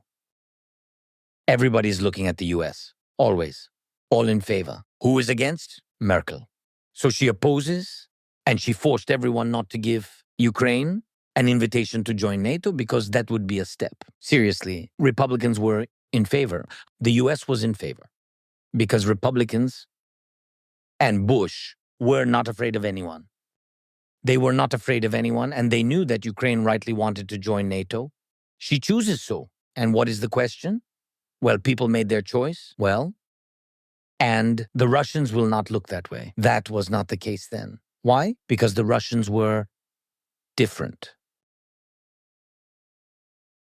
Next, Minsk. We didn't succeed. After the Minsk Agreements, as I told you, hundreds of meetings were held. I have had hundreds of meetings since 2019. We could not think about a ceasefire. A ceasefire is our offer. This is not somebody's suggestion. This is mine. I wanted to. In Ukraine, society was divided. Not everyone wanted to. Half did not want to. Half were against. Half were in favor. Some of them shouted, "Do not believe it." Some of them shouted, "Believe it." I am the president of Ukraine. I was given a mandate of trust by 70% of the population to take appropriate steps, and I made them. This is not a joke. We'll just sit the three of us. I am simply telling you what is. This is, how can I tell you? These meetings must be serious and prepared with those who want peace. Ukraine wants peace. US wants peace. We have to sit down with Trump, and that is 100%. First and foremost, number one. Moreover, he told me on the phone that he is waiting for us to meet, and there will be an official visit, and my visit would be the first or one of the first to him. And for him, this topic is very important. I know that he has his own matters, American issues, I understand. I heard his election program, but regarding international affairs, I think our issue is one of the most pressing issues for President Trump. Therefore, I believe very much, I trust his words, and I hope we will meet again. We need to prepare. We have many plans to build on, and they exist, and they are supported by many countries. But we need his vision. He needs to look at all these details, but his vision, please, because he can stop Putin, because Putin is afraid of him. That's a fact. But Trump is a president of a democratic country, and he does not come for life. He is not Putin. He will not come for 25 years. He will come for his term. Please tell me. Well, for example, he came for 4 years, and for the 5th year, Putin came with a war. Will it make Trump feel better that there was no war during his time and that Ukraine was destroyed after him? Why destroyed? Putin is whoever, a killer whoever, but not a fool. He will be prepared. He knows all mistakes. He understands how we defeated his army after the invasion began. He realized that this was not a Soviet war and that this would not happen with us. He will prepare. He will let everything into arms production. He will have lots of weapons, and there will be a very large army. And you think that after such humiliation, 4 years without a war, he did not finish us. He will return and fight only against Ukraine. He will destroy everything around. And if you say there is a risk that President Trump, will withdraw from NATO, for example, this is a decision of the United States. I'm simply saying that if it does, Putin will destroy Europe. Calculate the size of army in Europe. It's just that I say it for a reason. Do the calculation. Why did Hitler conquer all of Europe then? Almost. Just count, remember, his armies of millions. Calculate what Europe has. What are the largest armies? We have the largest army. The Ukrainian army is the largest in Europe. The second place after us is 4 times smaller than us. France. Yes. 200,000? I think the French have about 200,000.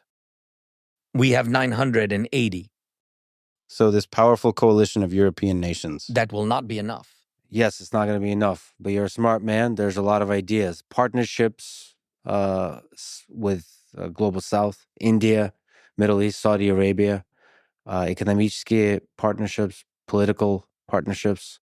It all protects you. First of all, look at one example. North Korea. Just look at this example. 12,000 has arrived. Today, 3,800 killed or wounded. They can bring more. 30, 40,000. Or maybe 500. They can bring many people. Why? Because they have order, autocracy, and everything. Can Europe bring people together? No. Will Europe be able to build an army consisting of 2 to 3 million people? No, Europe will not want to do this. And for what? We definitely don't want a world war with you. There is no such purpose. There is no such purpose as gathering everyone. We do not want any war. We want to stop the Russians, and they invite North Korean soldiers. Invited. Their faces are burned. They themselves burn their faces. Those who cannot escape, injured or killed. There's a video. Everything I'm telling you, there is evidence of this. So that they are not recognizable, right? It means, what does it mean? It's out of values which share Europe. Europe counts. It means that those guys, they don't count Rahuyut. It's count, yes? They don't count the number of people. That is the answer. Can they move more?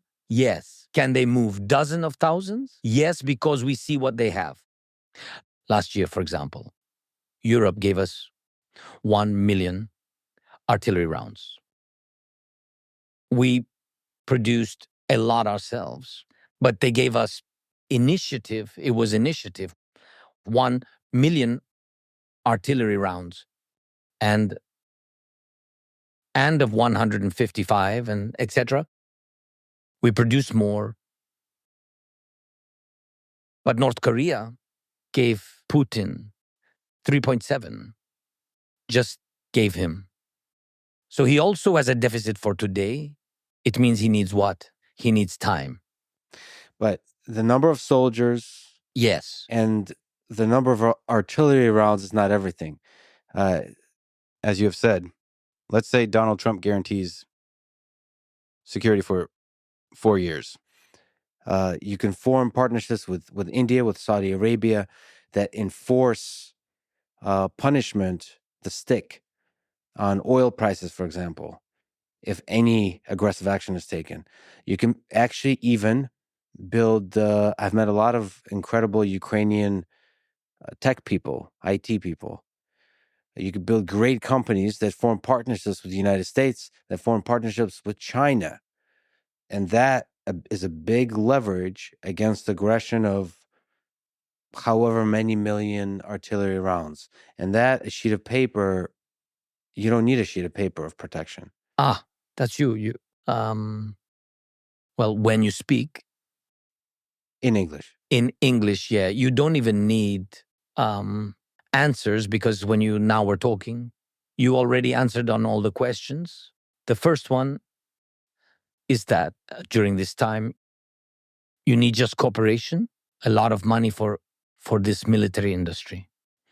In Ukraine or in Europe, with India, Saudi Arabia, Saudi, and the United States, you need a lot of money. So the question is where you will get it. So my answer was to Trump. I said, this is one of the security guarantees. Take 300 billions of frozen Russian assets. We will take it. Take money, what we need for our interior production, and we will buy all the weapons from the United States. We don't need gifts from the United States. It will be very good for your industry. For the United States, we will put money there, Russian money. Not Ukrainian, not European, Russian money, Russian assets. They have to pay for this. We will put it and we will make it. This is one of security guarantees? Yes, of course. Because this is a military guarantee, yes. But then the second you said that energy price and a lot of sanctions on products and the Russian shadow fleet and etc. That is the second answer we spoke about before. Yes, put more sanctions on them. More sanctions. It's okay. Not okay to take off sanctions. It's okay with you, but it's not going to be okay with the president of Russia. Yes, but I'm not thinking how it will be very good for him. He's still a killer. I understand, but unfortunately, the reality is that a compromise is needed in order to reach an agreement. In your understanding, the fact that he is in jailed after all the murders, he is not in jailed assuming all the murders, and no one in the world is able to put him in his place, send him to prison. Do you think this is a small compromise? This is not a small compromise, and to forgive him will not be a small compromise. To forgive, no one will forgive. This is absolutely impossible to forgive him. We cannot get into the head and soul of a person who lost their family. Nobody never will accept this. Absolutely impossible. I don't know, do you have children? No, not yet, but I would like to. Yes, God bless. And this is the most important thing in life. And they simply took away the most precious thing from you, will you ask? who ruined your life before going to rip their head off? I'm just curious. They took your child away. Are you going to ask who did this? And they will answer that that dude did this. You will say, oh, well, then there are no questions. No, you will go fucking hell and bite their head off. And it will be fair. Can murderers be forgiven? That's why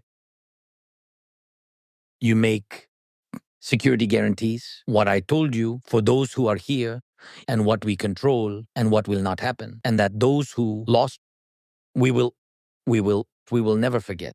And a matter of time. But when you gave us NATO, I just said, this means that after a while, everything I said about NATO, after a while, Ukraine will not go against Russia. And Russia will not go against Ukraine because you are in NATO. I am just saying, is not that a compromise? So NATO is a compromise. This is not just a security guarantee, in my opinion. Look, when rockets were attacking Israel, and Israel is not in NATO, NATO countries' aircrafts were deployed. Air defense. The air defense worked. Operated by different Middle Eastern countries. These are also security guarantees. And by the way, Israel has nuclear weapons.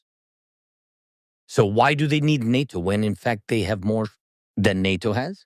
The American, British, and French aviation stepped in. There was ADA. I don't remember from Jordan. Listen, thousands of missiles were shot down that way. This is, what is this? So it's a guarantee of safety. It's just that it's not called NATO. Is some Uncle Vova irritated by the word NATO? There's a problem with the word.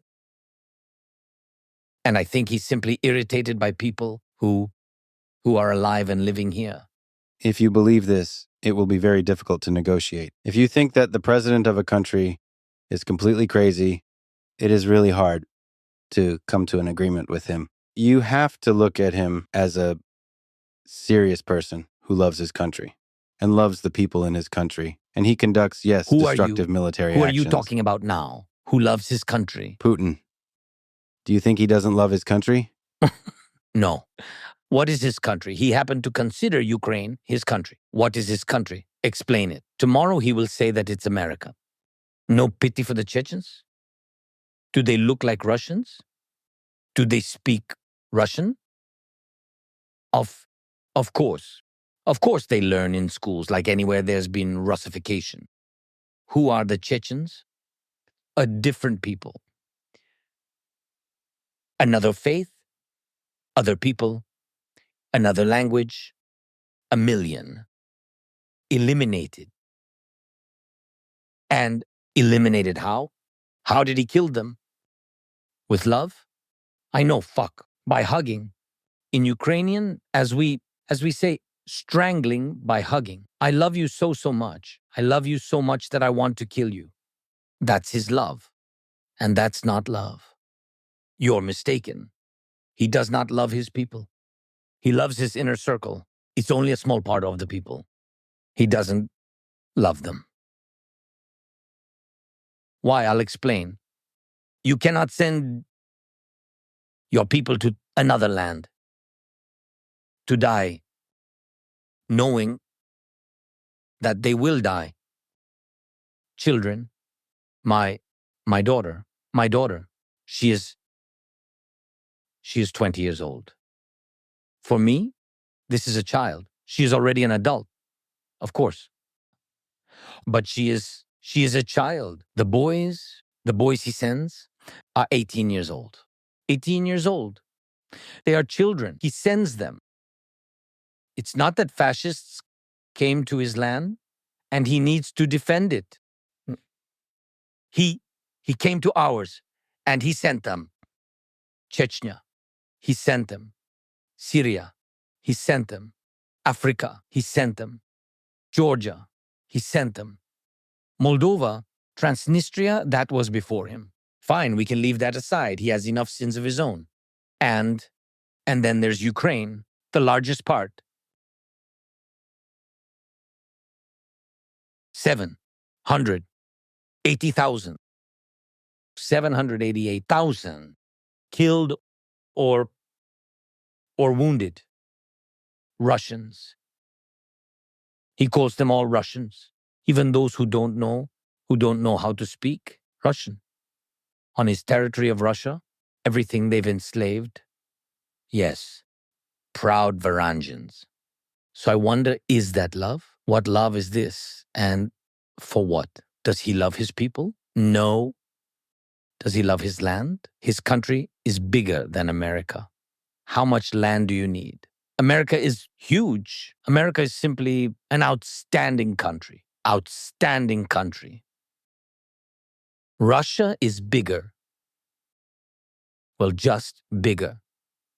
So ask yourself, does he love them? What is he doing? And what does he love?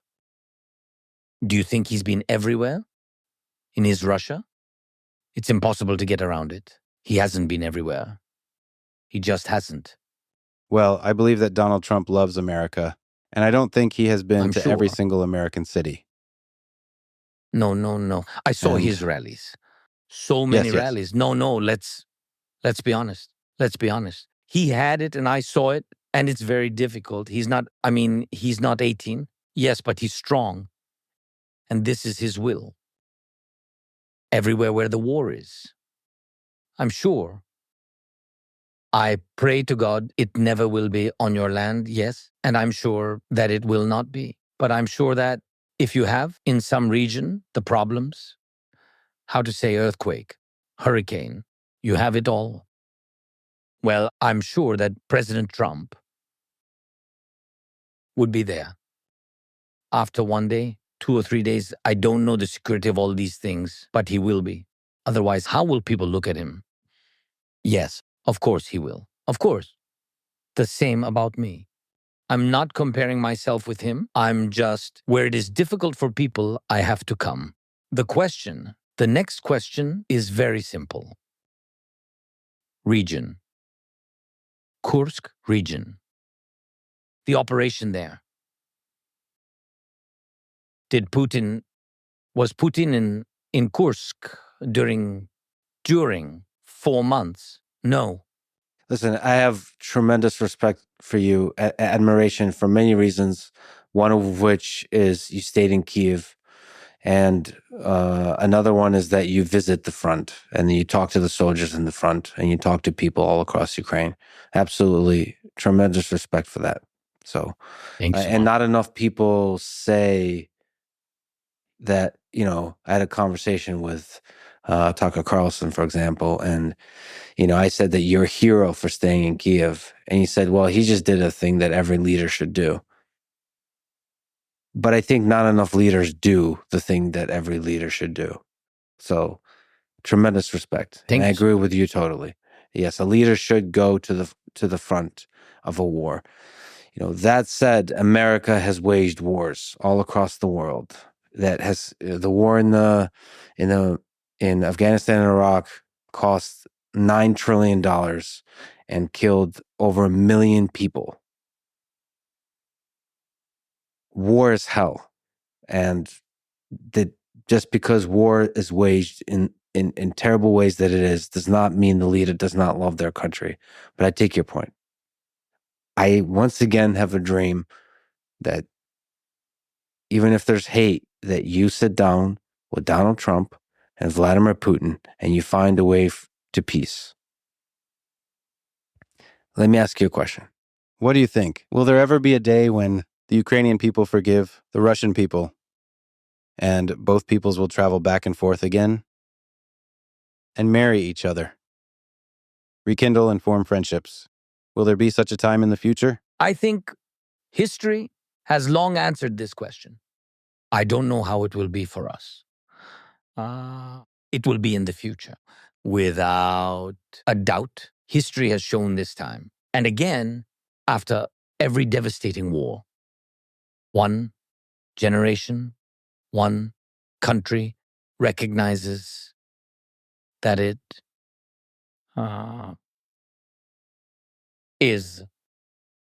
was an aggressor, and it comes to realize this is impossible to forgive. This is precisely the kind of education they've had in Germany for many years, even though these children had nothing to do with it. It was their grandfathers who participated, and not all of them were participants of Nazi Germany's war essentially against the world. Yes. And against life. And therefore, they're still apologizing. Apologizing is not easy. They know that they were the aggressors. They were guilty. They do not look for compromise in history. Compromise in itself buys time. And they understand this. There are convicted murderers, condemned both historically and by their own people.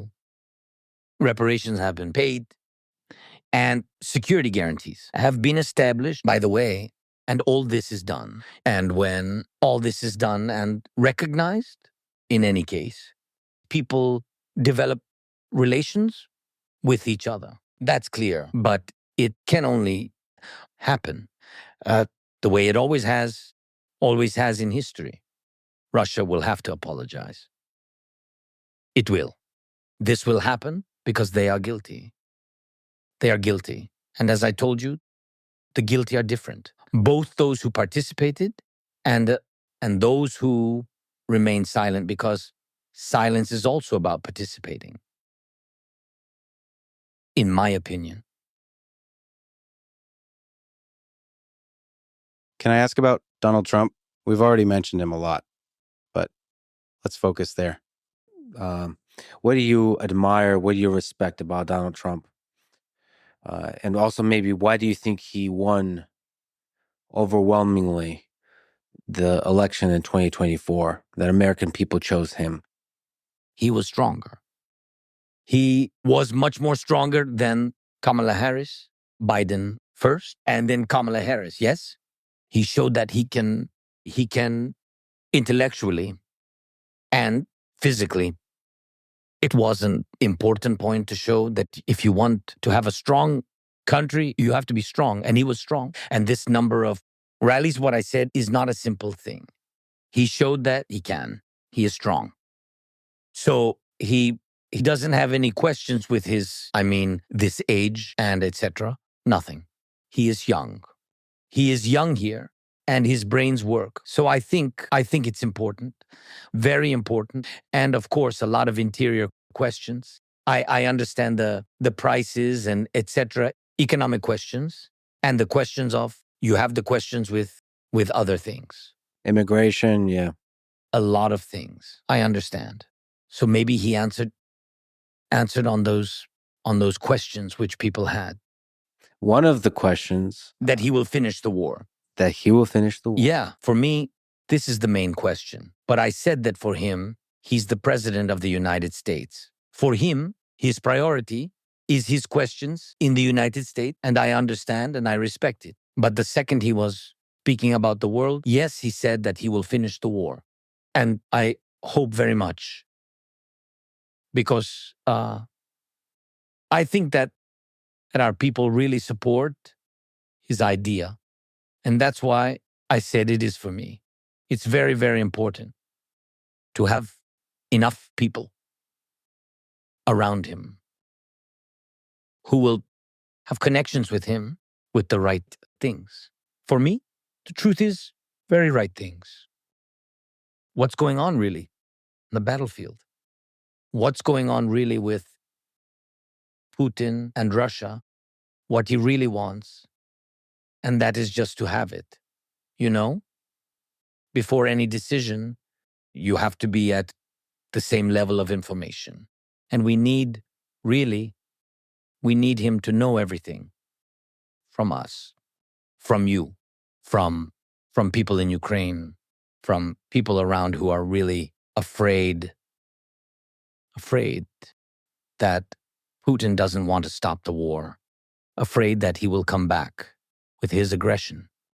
So first of all, I should mention that our conversation today will be translated and dubbed into Ukrainian, English, Russian, other languages, Spanish. So you're in your voice. So there are great guys originally from Poland. It's a company called 11 Labs. They've trained an AI. Artificial intelligence sounds truly remarkable in your voice. You have the freedom to speak in any language you choose, but no matter what, you will always find yourself returning to speaking in Ukrainian. That is, when you talk about Donald Trump, you can do it in Ukrainian or Russian. Everybody understands. Everybody understands. But you said that there's some things about the war that maybe Americans don't understand. So we talked about Putin. We talked about the security guarantees, but the reality of war, what's happening on the ground, what do you think that people should understand? First of all, they have to understand the idea of Putin's war. It is very important for him. I consider this process. I think it is very important for him not to give Ukraine independence. To prevent Ukraine from developing as an independent country, for him, influence on Ukraine cannot be lost. And for him, it is, I think for him, this is such a goal in this last mile, and certainly for him, the last mile and of his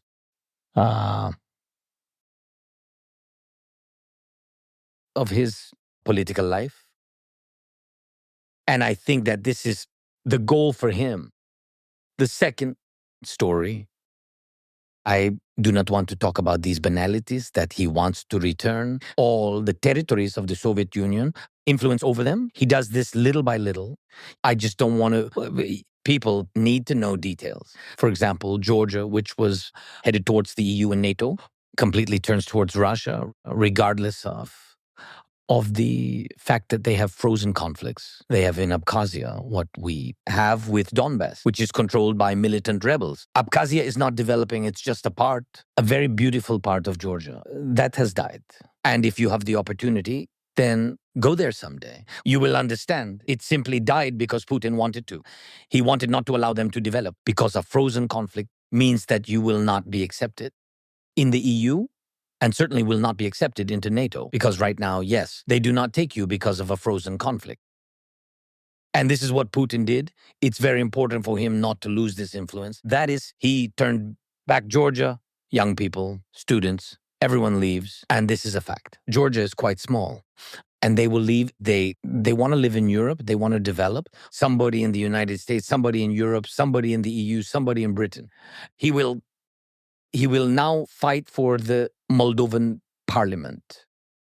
This is his second step. You will see in April what happens. You will see, he will start turning Moldova away from Europe. Although they want to go there, he does not care. There will be a pro-Russian party, and they will do something with the current president because she has won the elections. She is pro-European, but he will turn this back. The next steps are completely clear. He will do everything wherever he has lost influence, where there was influence of the Soviet Union. He'll turn it back as much as possible. And we understand at what price. You have seen Syria. You saw these tortures, what we saw in Bucha, what we saw everywhere we came and where our territories were occupied. In Syria, the same happened. There were 1,000 people there. And you have seen it. Scientists were found. Doctors were found. It is clear that any people are capable of generating their own opinion, show their skills, develop society. Everyone who can express an opinion, everyone who can shape the independence and maturity of society, such people are not needed. And he wants this in Ukraine. And therefore, everyone should understand that Ukraine is like a large wall. From that, Europe, and if, God willing, President Trump does not withdraw from NATO. Because again, I believe that this is the biggest risk. I think 2 steps. two steps that Putin would like to see is a weak NATO. And this without Trump and a weak Ukraine, which cannot survive on the battlefield, simply cannot survive, and prevent me from building a strong relationship with Trump.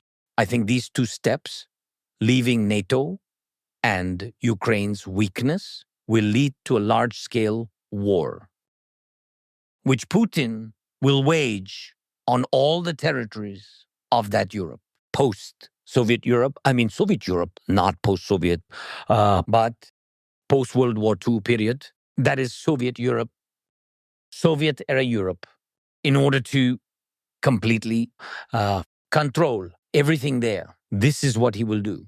And besides this will happen in any case. Even if the US is thinking about leaving NATO, this war will affect the United States because North Korea is the first sign. North Korean skills, North Korean knowledge, which they are now gaining from this war.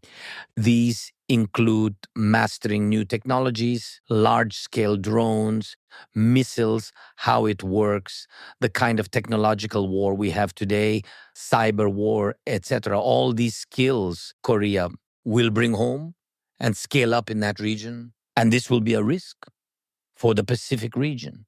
Security first and foremost. For Japan and for South Korea, they will face these risks 100%. And it will be clear that Taiwan will also have to face them. Without this, it is impossible. This is already happening. This is already happening. Therefore, I think that President Trump has all power to stop Putin and give Ukraine strong security guarantees. We've been talking for 2 hours at the pause. You want to take the break? we will make a pause. We can have coffee, right? Coffee? Let's do it. Yeah. And give the interpreter. He's Some water. struggling. Some water. We keep switching languages. Like a dragon, 3 heads, 3 translators. So one of the difficult decisions you had to make when the war began is to enact martial law. So when you won the presidency, you were the warrior for freedom. In fact, this war is for freedom, for freedom of the individual, freedom of speech, freedom of religion, freedom. But a lot of freedoms had to be curtailed, sacrificed in this fight because there's so much focus on the war. Do you see the tension? Do you feel the tension of that, the sacrifice that had to be made in democracy, in freedom, in fighting this war? In any case, this war is for our freedom. Generally speaking, to be honest, when you understand over time, when the war passes, you understand that your main values are at home. This is your home, your children, your love. God willing, parents are alive. And if not alive, then their memory visiting their grave. Choosing how to work, how much, preferably choosing where to work. All this is freedom. Freedoms are not just a desire, they are an opportunity. In any case, you are right because war is a limitation of opportunities. In any case, you fight for these opportunities. Your parents and God gave you life, right? You fight for your life. But we need to understand that first there is a war, and then martial law is introduced. Martial law is not introduced because someone wanted to. You say, this is not Pinochet, and so on. This is a completely different story. An aggressor came, and according to your legislation, If the border is violated, if there is armed aggression, you have all this written down, long ago written out in legislation. You introduce martial law, and the introduction of martial law everywhere at all times means, in any case, a restriction of opportunities. If opportunities are limited, rights and freedoms are restricted, therefore the war itself restricts rights and freedoms. Yes, and you can't do anything about it. We try honestly to balance as much as possible. I believe that the business sector works despite the difficulties of the war, and we do everything somewhere, there somewhere to reduce some load. Unfortunately, we cannot reduce taxes. On the contrary, a military tax is used for war. You need to take money somewhere. This, by the way, is about the fact that the US gave us a lot, and Europe too. But compared to how much we needed for the war, this is not all.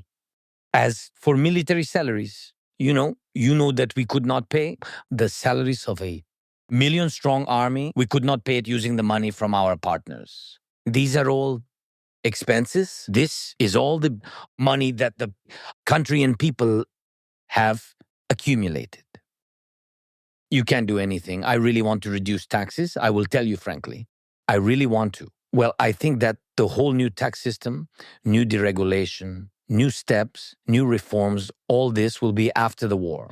Although there is something to brag about, this is proof. And this is a document, because if you want to get a candidacy for European Union, you must implement the appropriate number of reforms. We do everything. During the war, we voted for many reforms, including anti-corruption, banking reforms, land reforms, major reforms. We started a large privatization, and the war did not stop us. Yes, it slowed down, but we went through a lot. When do you think you will hold elections? Because for people who don't know, part of the martial law, elections were suspended and they were delayed and delayed and delayed. And I think the next sort of plan is in February of 2025. But when do you think there will be presidential elections in Ukraine? Elections were postponed once. They were not delayed, to be clear. Elections did not take place in 2024. That year, first of all, we need to understand the Constitution. They were scheduled to be held in the spring of 2024. Due to martial law, under the Constitution, you cannot do this. These are the presidential elections. The parliamentary elections did not take place in the fall of 2024, according to the Constitution. Yes, there are security things. There is the Constitution, but there are security things. That is, everyone in Ukraine understands that this cannot be done until the war is over or legislation needs to be changed. I believe that elections will take place immediately after the end of martial law. This is according to the law. Or members of the parliament need to get together and change legislation, which will be very difficult to do because society is against it. Why is society against it? It is understandable why, because we want elections that we want to trust. 8.5 million people went abroad. The infrastructure needs to be created for these millions of people to vote. Millions of people in the occupied territories. I'm not even talking about the occupation of 2014. I'm talking about the occupation right now. What to do with these people? This is a difficult question. And one of the most unfair ones is how to vote without having 1 million soldiers. That is, it is impossible. We need to think about how to change the system if the elections are held in times of war, change the legislation, which should include changes to the voting system. To think about online voting. Everyone is afraid because of certain attacks, like cyber attacks, and so on. But we need to think about it. I really think that it's possible that we can end the war in 2025. In January. Oh, We've already agreed on it. I would very much like to. I would very much like to. After the war? And immediately. Yes, immediately. In the year of the end of the war. It's a fact. Why? Because when martial law ends, you can immediately vote in parliament to hold elections. And then everyone will vote because there are no restrictive measures. And after they vote, I think elections can be held in 90 days, something like that. Yes. And this means that immediately after the end of the war, elections may take place in 90 days. Are you running for re-election? Even I don't know, really. I don't know. It is a very difficult question. It depends on how this war will finish. It depends on what people will want. Mostly, it depends on people. First of all, and of course, my family. We had no time to speak about it with my family, and of course, didn't have a chance because we don't think about it now. I mean, it's something, There are a lot of, not a lot of, but enough voices in Ukraine from politicians, opposition, and etc. about this, I guess. But we don't think really seriously, didn't think seriously with my family about it. So this is war. I mean, how to think about what will be after? It's very difficult, really very difficult. If we look at the field of candidates, maybe you can give your opinion about the set of ideas you see out there, including your own, about the future of Ukraine. As I understand, the candidates include Poroshenko, Zelenskyy, Arestovich, Budanov, Klitschko, and many others. This is the internet speaking to me.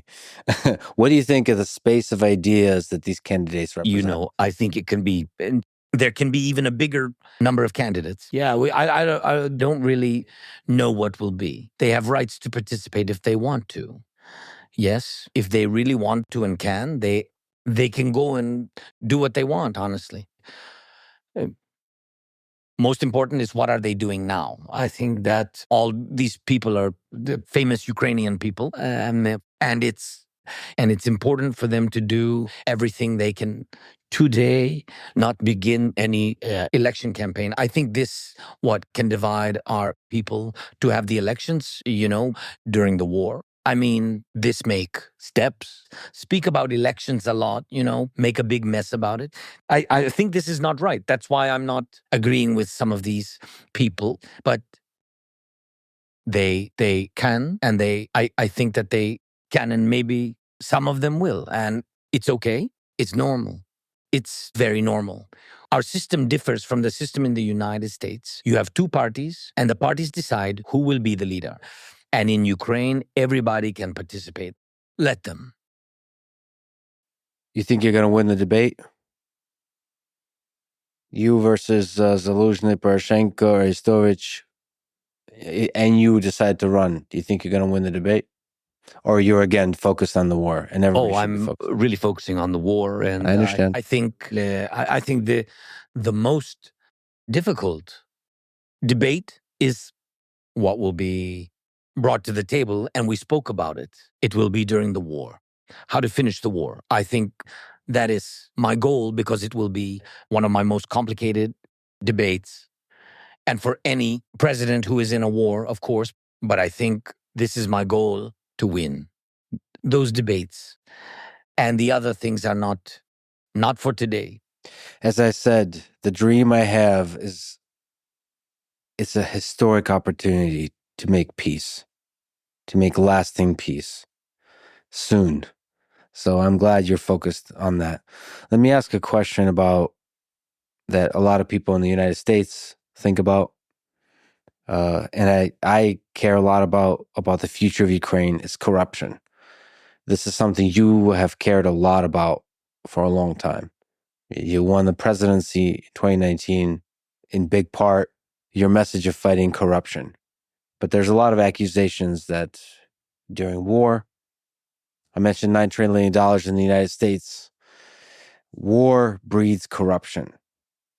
So can you speak to that, how you have been fighting corruption, and can you respond to the accusations there has been corruption in Ukraine? It's very simple. First of all, we really have a very sophisticated anti-corruption system. Sophisticated not in the sense that it's difficult to understand, but in that it really consists of many elements. It's the most sophisticated in all of Europe. This is another requirement of the European Union. It was a requirement for Ukraine. And for many years, Ukraine was not trusted. I want to tell you that under me, we all voted for bills, all the anti-corruption reforms, almost all reforms, and all anti-corruption bodies today are independent. They work as requested. I still believe that they are not perfect yet. There are many issues. There is a judicial system, but also a judicial reform that our partners, the United States plus the EU, demanded from us. This is all written out. This is written out in specific laws, in specific decrees, in specific decisions. We did this. We've done 99% of this. If something has not been done, it means that it is on the way. But in principle, all this exists, and there is no such system as we have in Europe. To say that we do not have corruption would be lying. We just talk about it openly. We are genuinely fighting against it. Look, we have sitting in our prison Ihor Kolomoisky, who is the most influential Ukrainian oligarch since independence. And no one could do anything about him. The United States of America wanted to have Kolomoisky, and they went to great lengths because of money laundering, etc. There are criminal cases in the United States, I think in Delaware, something like that. Neither Europe could do anything about it. That is, we did a lot with oligarchs. Russian oligarchs, sanctions were imposed. They were thrown out. Some of them fled the state, but they are all under sanctions. We exchanged some of them for our soldiers, such as Medvedchuk, to whose daughter Putin is godfather. That is, we fought against the strongest influential oligarchs, which are and were in Ukraine, and we eliminated a lot of corruption. Of course, corruption exists in everyday life. It exists, but institutionally, I am sure that Ukraine will overcome all this. This takes a little time. I would say honestly that, listen, what we call corruption, and in some state of the world is called lobbyism. But this does not mean that there is no corruption there. Let's take the aid you mentioned during the war. First of all, we have no money. We have no money except for the war. We received weapons from the United States of America, from Europe. If we take, for example, money from the United States of America, during all this time of the war, around 177 billion have been voted for or decided upon. 177 billion. Let's be honest. We have not received half of this money. The second point, which is very important just as an example, is it corruption? The first question, whose corruption? This is the second. Here is just one small example for you. When the United States began to transfer us weapons, it was American money, but American weapons. Money for these weapons. As a president, I had cargo jets. Not in Ukraine because of the war, we moved them very quickly to Europe. We had cargo. We have good cargo fleet. Very good. Because of Antonov. So I asked American side to grant me the opportunity because our jets are at another airfield. And I asked America to give me the opportunity to use our jets for transfer, not to pay a lot. To whom? To your companies, to American companies. No, I didn't get this opportunity. My jets stayed put. And the United States jets, cargo jets, move these weapons. But everywhere you have to spend money. So we could get more weapons, but we have to pay for this very expensive fleet. My question, is this corruption or not? Or lobbyism? What is it? You mean corruption on the part of the U.S. companies? Yes, making such decisions. Yes, I got it. The lobbying for such decisions involves some companies that make these decisions. But I can't be open about it, and I couldn't speak loudly about it. I didn't want, nor did I intend to cause any scandals to arise, because otherwise you can freeze the support, and that's it. And that's why when we talk about corruption, we must ask, who is involved? If we had 177, and if we get the half, where is the half? If you will find the second half, you will find corruption. There is a perception of corruption. People like Donald Trump and Elon Musk really care about fighting corruption. What can you say to them to gain their trust that the money is going towards this fight for freedom, towards the war effort? In most cases, we did not receive money, we received weapons. And where we saw risks that something could be a weapon, we would slap everyone on the wrist. And believe me, this is not only about Ukraine. On the supply chain, everywhere, there are some or other people and companies who want to make money because everyone makes money on the war. We did not profit from the war. If we found someone, believe me, we slapped everyone on the wrist. And we did that. We did that. And we will continue to do so because to this day, when someone says that Ukraine was selling weapons, and by the way, Russia was the one pushing this narrative, we always responded. Our soldiers would kill such people with their own hands without any trial. Do you honestly think anyone could steal weapons by the truckload when we ourselves don't have enough on the front lines? And yet we have to provide proof to defend ourselves. Because when there's an abundance of such misinformation, distrust starts to grow. And you're right, people listen to various media outlets, see this, and lose faith in you. In the end, you lose trust. And with it, you lose support.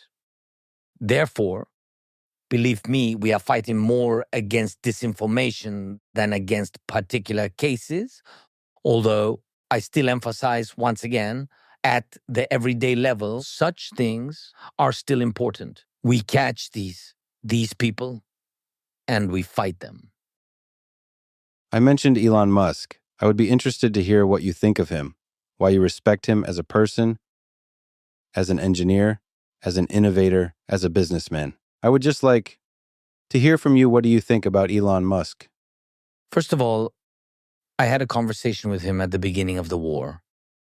I talked with him. I respect him, first and foremost. I respect the self-made man, right? In English, I love such people. You know, no one and nothing fell into their lap, but the man did something, did it all himself. I worked myself, created a big production company, and I know what it means to make money, to select talented people, to impart knowledge to them, to invest money, and to create something important for certain people, you know. And I'm not comparing myself to Musk. The man is a great leader of innovations in the world. And I believe that such people move the world forward. Therefore, I respect the result of his work. And we see this result. And for me, it has always been important that your result can be used, that these are not words, but facts. Let's take the war. We are very grateful for Starlink. It has helped. We used it after Russian missile attacks on the energy infrastructure. There were problems with the internet, etc., with connection. We used Starlink both at the front and in kindergartens. It was used in schools. It helped children. We used it in various infrastructure, and it helped us very much. And I would very much like Elon to be on our side as much as possible to support us. And yes, I am grateful to him for Starlink. Truly I am. First of all, so that our guys have a connection and children too. And I am really grateful to him for that. I would like him to come to Ukraine, to talk to people here, and to look around, and so on. Has Elon visited Kiev or Ukraine yet? No. I hope the Kiev airport will open soon. Then it will be easier to fly in. Yes, I am looking forward to it. Maybe we will open it, but only. And you must understand, if the war is over, there must be sustainable peace and air defense systems, to be honest. And we must ensure that they are long-lasting and effective. Let's take the airport, for example, and let's focus on the airport in Rzeszów, which you know very well, as it is handling important cargo for Ukraine in Poland. And there are Patriot systems there, because everyone understands what the risk is. Well, Russia is a risk, and therefore we need air defense systems. And today take, for example, the air defense system of one city or another that is being shelled, and move it to the airport. Well, that would be dishonest. People are more important than planes. But there will be a moment, and Trump, by the way, I think that the war will end, and President Trump may be the first leader to travel here by airplane. I think it would be symbolic by airplane. Again, January 25th, around that date, right? Flying in, meeting the Air Force One. That would be cool. Elon Musk. I will meet you there for the second time, too, on the plane. With pleasure. And you, by the way, before I forget, let me ask, are you coming on January 20th for President Trump's inauguration? I would like to, of course. I will be considering what is happening then in the war, because there are moments of difficulties, escalation, many missiles, etc. But honestly, well, I can't. I can't come, especially during the war, unless President Trump invites me personally. I'm not sure it's proper to come, because I know that in general leaders are, for some reason, not usually invited to the inauguration of presidents of the United States of America. Well, and I know that there are leaders who can simply come, want to come, and will come. Yeah, I know. And I know the temperament of some of these people. They can come at their discretion. This is very, very difficult for me. I am the kind of person that cannot come without an invitation. This is Putin. We did not invite him. He came to us, so to say. And me? I can't do that. No, but didn't he publicly say that? It would be great if you came to the inauguration. Or you mean, did he invite it officially? No, wait, look.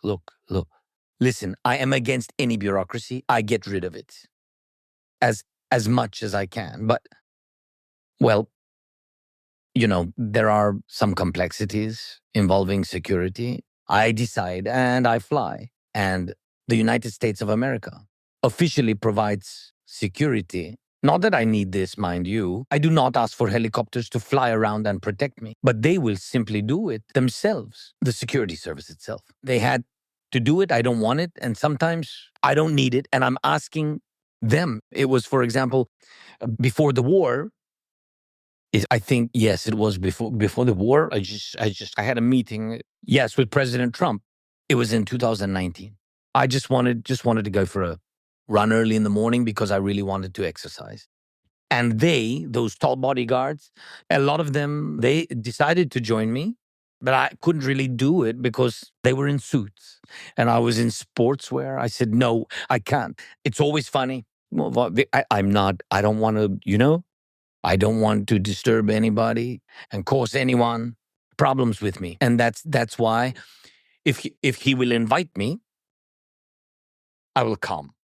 I thought he invited you. Yeah? Yeah, I thought he publicly invited you. But okay, I hope to see you there. I think they had to. Okay, to do some of their steps. I don't know, but Step. Yeah. The stamp was missing. yeah, but with pleasure with my wife, of course, and I think it's important. It's important. All right, let's get back to a serious question. Sometimes they say it in America, this question of who is really in power. So let me ask, is someone controlling you? For example, oligarchs, American politicians, Yermak. I wanted to bring this up because I have been here in Ukraine twice since the invasion of 2022. And one of the things I've learned, is that actually nobody controls you. And this is one of your strengths as a president, as a person, that oligarchs and other rich and powerful people like that cannot control you. Can you explain why that is, how you see it? I think, and it is indeed true, that I'm generally difficult to deal with. I am an ambitious person. I can't submit to anyone. I can live by rules, by laws. I believe that this is the only thing that can control any person today. These are the rules and laws of the society or state where you live. And I believe that this is the most important thing. There's no person who could control me. As I once told President Trump, when we had a meeting, by the way, journalists asked if Trump influenced me during the phone call. I told the journalist the truth then. Who can influence me? Only my boy, my son. This is a fact. When he calls asking for something, well, then I lift up my arms. Yes, and I cannot do anything about it because children are children. I have so little time with them. And therefore, when there are these moments, they are precious and important to me. I am ready to do anything. Also, probably my parents, they are an authority for me. Beyond that, I view it more as a system. No one can control the president. Therefore, we have oligarchs who either fled or are in prison because oligarchs usually control cash flows and people and influence politics. And we have concrete examples with sentences. They are not just under house arrest. Not just that, there are some judgments under which their assets were frozen or sanctions were imposed. There are specific people who are behind bars. I think this is the answer regarding the influence. Would they like to influence me in the same way as any president of Ukraine? Because finance and cash flows always influence politics. Well, at least they want to do this. This is regarding the influence. And other people on the vertical, they perform tasks as my managers. Andriy, you mentioned, is one of those managers. Well, I am glad that I have such people. Well, probably there is nothing else to add here. I will just say that your team that I spoke with is an excellent team, excellent people. Thank you. Okay, one last question. The future of Ukraine. If you look 5, 10, 20 years into the future, what can help Ukraine flourish economically, culturally, politically in the future? Digital, it's very important. Digitalization of all the process. We began this work. We have special Ministry of Digital Transformation. Oh, yeah. Yeah. So this is very good. And we also have our DIA. This is the name for all of these services. Yeah. So I think that is the most important. This is, again, this is not only convenient, that will cancel any possibilities for future corruption because you don't have any, you don't have any personal connections with people in the government or elsewhere. So you're just on your phone or any other device. That's it. And I think we are doing very well. We are the best in Europe. All of Europe recognizes it. Some countries of the African Union asked us to provide the same service, and we will do it after the war immediately. And I think that we can bring money to Ukraine from this. And I think what we also need, we need a tax reform. I think it will be very important for the businesses to return. A lot of support will come, I think, from USA business investment, not as direct aid to us, just to the private sector and resources. And I mentioned this to President Trump and to some European leaders who are our key strategic partners, that we'll be happy, especially with the Americans, we'll be happy to sign these contracts and engage in joint investments in many areas. And I think we can develop oil, gas, green energy, including solar power. And we already have the resources. We can invest money into this. We have oil reserves in the Black Sea that we can exploit, and we need your expertise and the investment of your companies. We have gold and uranium reserves, the largest in Europe, by the way, which is also very important. For example, Russia has pushed France out of Africa. They urgently need uranium, which we have, so we are ready to open up for investments. And this will give us, of course, opportunities, jobs for people, revenue. I don't want cheap labor, honestly.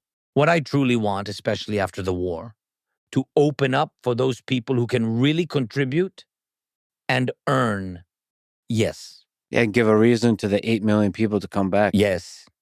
It's so important. And they will come, and we will recover and rebuild Ukraine. We will be very open to companies. And of course, we will welcome our people back. It's so important culturally. I think the most important thing is to remain open and not change our direction. Because culturally, aligning with Russia, it's one idea, while aligning with Europe is another. Our people have chosen Europe. It's their choice. It's our choice, the choice of our nation. And I think it's very important. But first, you have to end the war. Yes, you're right. And we will. We want peace, you know? I mean, just to make it clear, we want peace. Just what I always say. You have to come to Ukraine and see for yourself. And people will tell you, no, we can't forgive those murderers who took our lives. But we still want to make peace. And honestly, I think that the highest approval rating of the President of the United States, of Trump, now is in Ukraine. People really believe that he can truly help bring peace. Now they have faith that he can make it happen, that he can support Ukraine, and he can stop Putin, and that he will make sure Putin doesn't get everything he wants. This is very important, and it's why we believe that we must not lose this opportunity. I hope you find the path to peace. Thank you. Thank you so much. Thank you for talking Thank you for today. coming. Спасибо. Дякую. Я забыл. Дякую. Yeah, you started. Thank you very much. Thank you for listening to this conversation with the President of Ukraine, Volodymyr Zelenskyy. And now, let me answer some questions and try to reflect on and articulate some things I've been thinking about. If you would like to submit questions, including in audio and video form, go to lexfriedman.com/AMA, or to contact me for whatever other reason, go to lexfriedman.com/contact. First, I got a bunch of questions about this. So let me chat about the topic of language and, let's say, the mechanics of multilingual conversation. Perhaps the details are interesting to some people. It also allows me to reflect back on the puzzle of it in this episode and what I can do better next time. I already explained in the intro the symbolic, historic, and geopolitical complexity of the choice of language in the conversation with President Zelenskyy. As I said, The Russian language is one that the president speaks fluently and was his primary language for most of his life. I speak Russian fluently as well. It's the only common language we are both fluent in. So any other combination of languages required an interpreter, including when I spoke English. He did need an interpreter when I spoke English. And just like I was visibly encumbered and annoyed by the process of interpretation. This is why I tried to speak in Russian to the president instead of English, so that he can directly understand me without an interpreter. I'm willing to take the hit for that, as I am for everything else. I'm not trying to protect myself. I'm trying to do whatever is best for the conversation, for understanding. Though it has been getting harder and harder to stay open, vulnerable, and raw in public, while the swarms of chanting internet mobs stop by with their torches and their color-coded hats, flags, frogs, pronouns, and hashtags. Anyway, there is a lot of nuanced aspects of the conversational language that I would like to explain here. I'll try to be brief. I can recommend a lot of books on this topic of language and communication that reveal just how amazing this technology of language is. For example, for a good overview, I recommend John McWhorter's books, and especially his lecture series for the great courses on language. There are several. In the Story of Human Language series, he gives a great discussion on spoken language versus written language, and that spoken language often relaxes the rules of communication. It uses shorter packets of words, loads in a bunch of subtle cues and meanings, all of which, like I'm trying to describe, are lost when there's an interpreter in the loop. Let me also describe some relevant characteristics of my peculiar language abilities, in quotes. I was never good at speaking. I listen, think, and understand better than I speak. For me, this is true for both English and Russian, but it is especially true for Russian. The Russian language allows for much more room for wit, non-standard turns of phrase, metaphors, humor, rhyme, musicality, and, let's say, deforming of words that create a lot of room for creativity in how meaning and emotion are conveyed. You could do the same in English, but it's harder. I actually find that Brits are sometimes very good at this. Like, one of my favorite humans to talk to is Douglas Murray. Setting the content of the conversation aside, the sheer linguistic brilliance and wit of dialogue with Douglas is a journey in itself. I think Christopher Hitchens had the same, and many others. Like I said, especially Brits. Anyway, I'm able to detect and understand a lot of dynamism and humor in the Russian language, but I'm slow to generate it, in part because I just don't practice. I have very few Russian-speaking friends.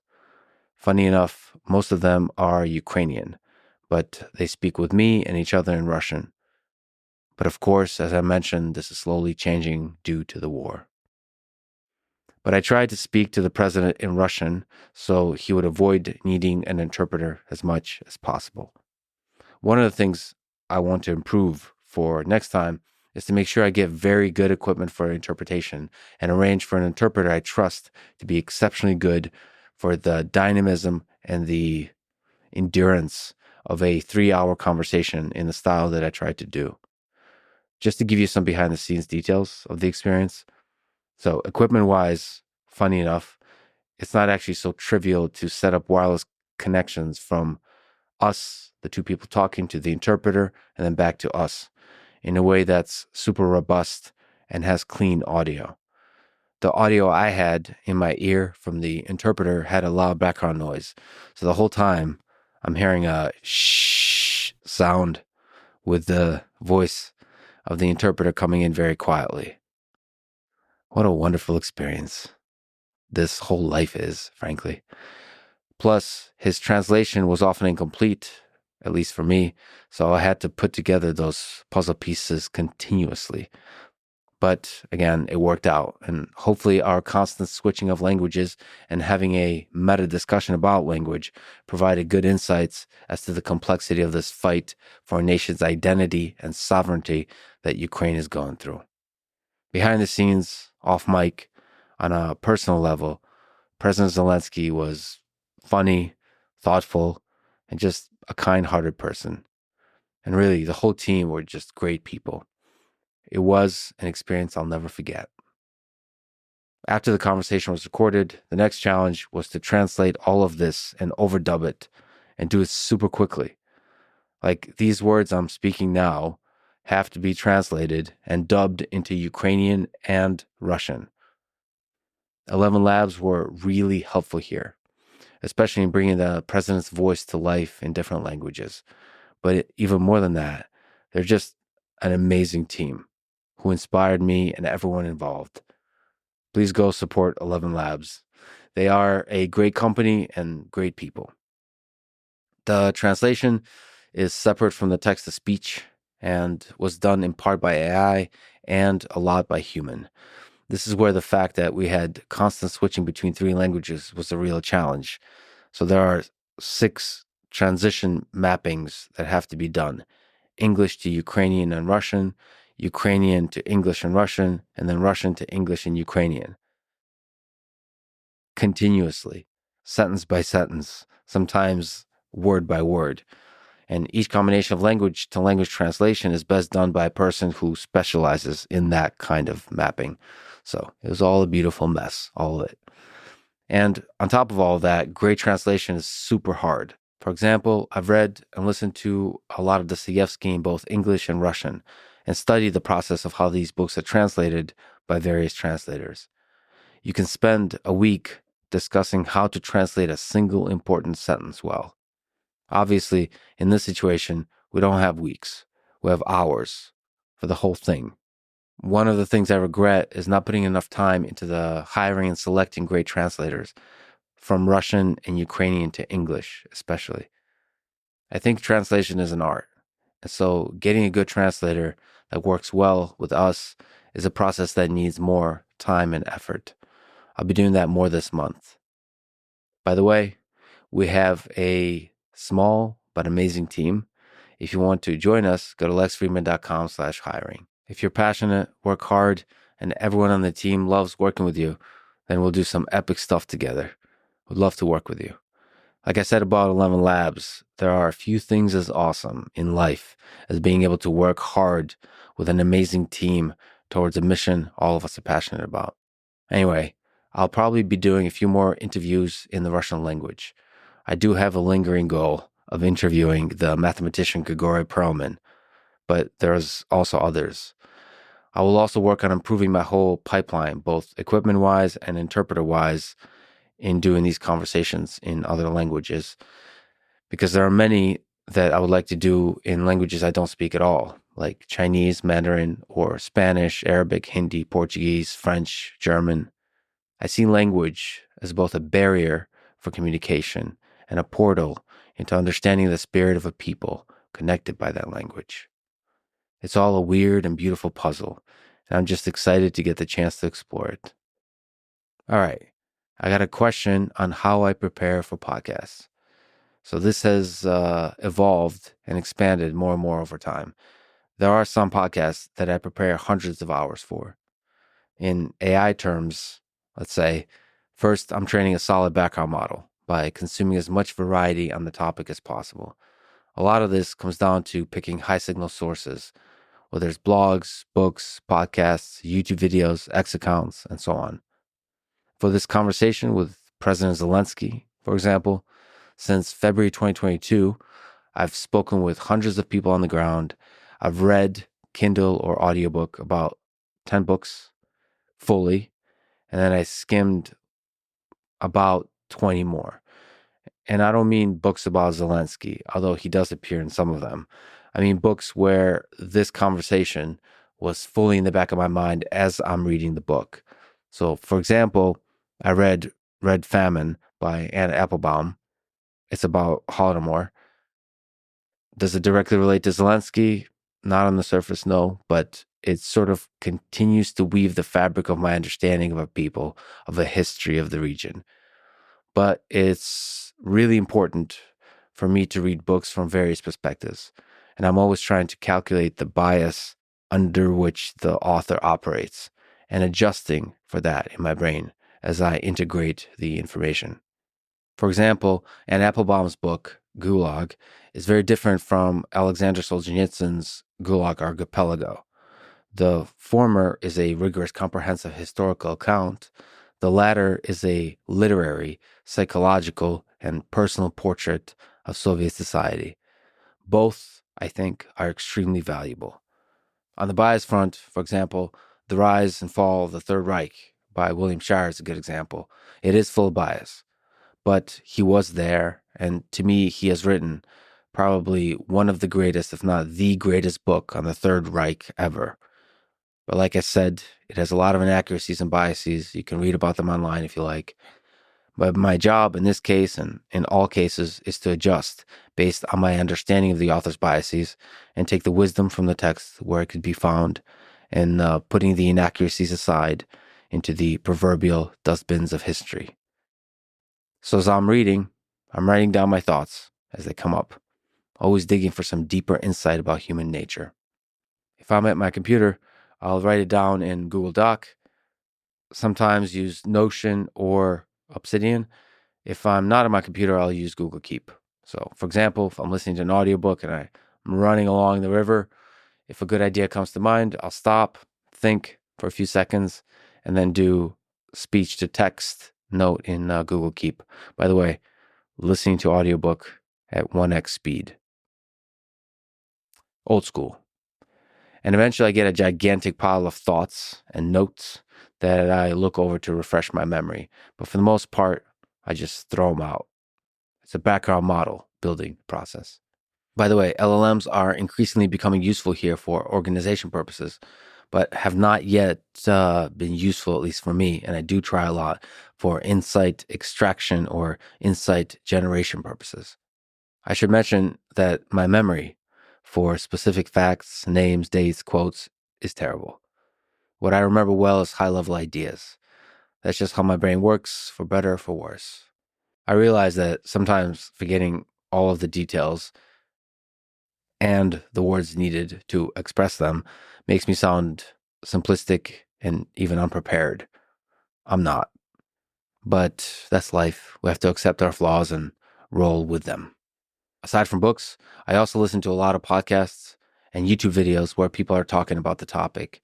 So for the President Zelenskyy episode, I listened probably to hundreds of hours of content from his supporters and from his critics from all sides.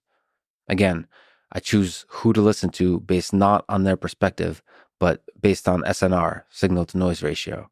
If I'm regularly getting insights from a person, I will continue listening to them, whether I agree or disagree. In the end, this turns out to be a lot of hours of prep, but to say that it's X hours per episode is not accurate because a lot of this preparation transfers from one guest to another, even when there's an insane level of variety in the guests.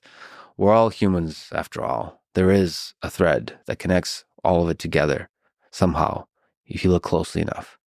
For more technical guests in STEM fields, I'll read papers, a lot of papers, and also technical blog posts and technical tweet threads. This is a very different process. For AI or CS related topics, I will run other people's code. I will write my own, implement stuff from scratch. If it's a software company, I'll use their tools and software if relevant. But in the actual conversation, I constantly am searching for simple but profound insights at various levels of abstraction. Sometimes this means asking a trivial question in hopes of uncovering the non-trivial, counterintuitive but fundamental idea that opens the door to a whole new way of looking at the field. And actually, every guest is their own puzzle. Like preparing for Rick Rubin was me listening to hundreds of songs he produced and even learning some on guitar, like Hurt by Johnny Cash. Preparing for the Cursor team episode meant, obviously, I had to use Cursor fully for several weeks, all of its features. So I switched completely from VS Code to Cursor. For Paul Rosalie, round 2 especially, I literally went deep into the jungle with Paul and almost died, fully taking the leap toward adventure with him. When it gets close to the conversation, I'll start working on the actual interview questions and notes. And there I'm asking myself, what am I personally curious about? Like, I love podcasts. I'm a big fan of many, many podcasts. And so I asked myself, what would I want this person to explain on a podcast? And maybe what aspect of their thought process or their humanity would I want to be surfaced or have the chance to be surfaced? In the actual conversation, I always try to put my ego aside completely and do whatever it takes to have a good conversation and serve the listener.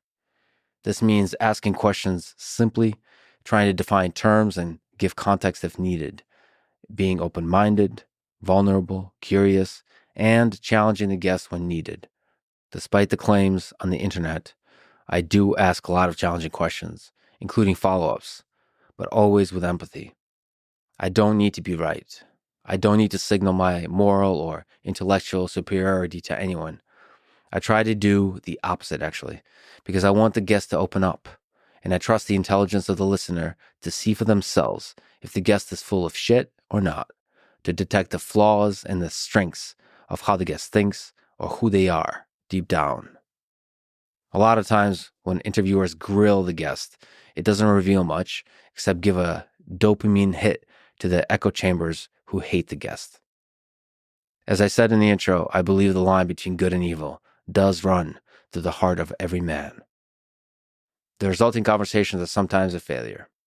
Sometimes because they're too short, sometimes because the chemistry was just not working, sometimes because I fucked it up.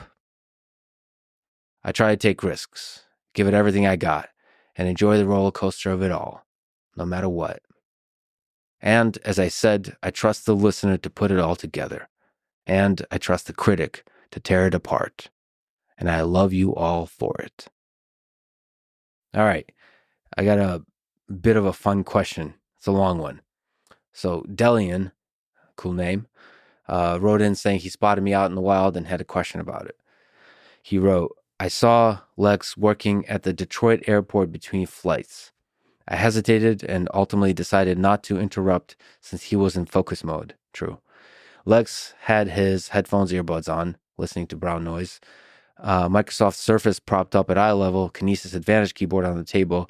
The use of Microsoft Windows is surprising, but it has been discussed in the past. True. The ergonomics of the setup, Surface at eye level, means that Lex cares about his health. But the anomalously large Kinesis Advantage keyboard seems like such a burden to lug around airports. I cannot help but ask, why is it that Lex is going through the hassle to bring this absolutely large keyboard with him as carry-on? It barely fits in a backpack. Carrying it around must be necessary for Lex for some reason. I love the puzzle of this, that you're trying to think through this. The pain of lugging this tool around must be much smaller than the problem it solves for him, ? What problem does this keyboard solve? What makes it necessary at the airport? Productivity, health, RSI? Good questions. Thank you, Delia. Great question. It made me smile, so I thought I'd answer. I remember that day. There was something else about that day aside from the keyboard that I miss. So I am filled with a melancholy feeling that is appropriate for the holiday season. So let me try to set the melancholy feeling aside, answer a question about my computer setup when I'm traveling. So whether I'm going to SF, Boston, Austin, London, or the front in Ukraine, I am always bringing the Kinesis keyboard. I don't have RSI or any other health issues of that kind that I'm aware of, even though I've been programming, playing guitar, doing all kinds of combat sports my whole life, all of which put my hands and fingers in a lot of precarious positions and situations. For that reason, and in general, ergonomics have never been a big concern for me. I can work on a crappy chair and table, sleep on the floor. It's all great. I'm happy with all of it. So why Kinesis, which by the way is right here?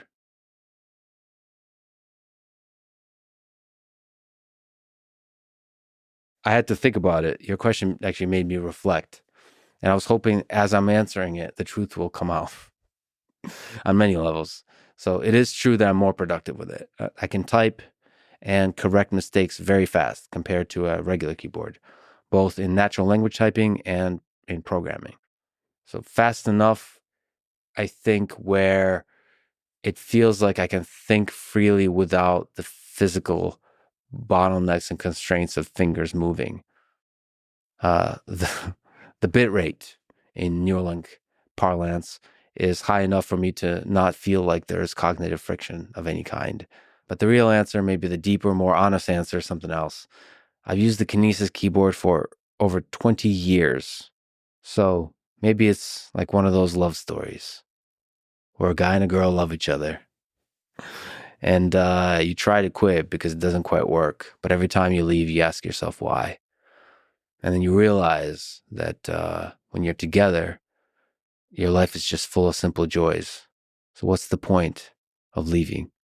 What's the point of life if not to keep close to you the things that bring you joy, Delian? Like this keyboard. It brings me joy.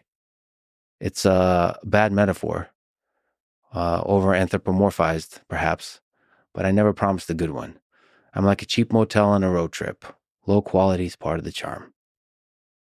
I do have some good motel stories for another time. This does not feel like the appropriate time.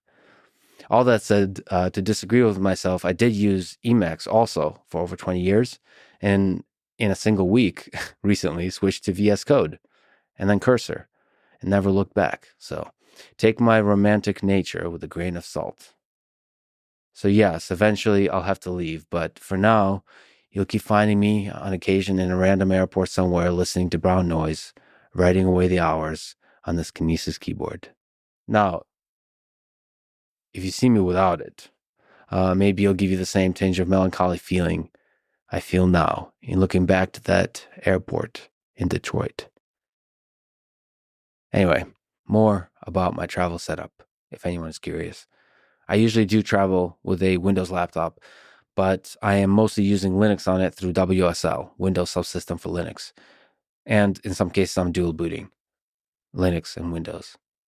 I also need to be able to video edit, so on longer trips, I usually have a bigger laptop with a bigger screen, lots of memory, good CPU, good GPU. All of that helps with video editing on Adobe Premiere.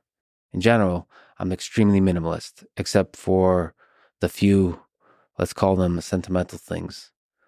Like all my podcast recording equipment fits into a small suitcase. I try to keep it as simple as possible. Thank you for the question, and see you at the next airport. All right, I think it's time to bring things to a close. I'd like to give a big thanks to you for giving me your time and your support over the years. It means the world. If you want to get in touch with me, go to lexfreeman.com/contact. There you can give feedback, ask questions, request guests for the podcast, or submit the Coffee with Lex form if you just want to chat with me over a cup of coffee. I'll be traveling across the world a bunch this year, from Europe to South America and more, so it would be cool to do some small meetups and meet some interesting people. This has been a journey of a lifetime. Thank you for everything. On to the next adventure. I love you all.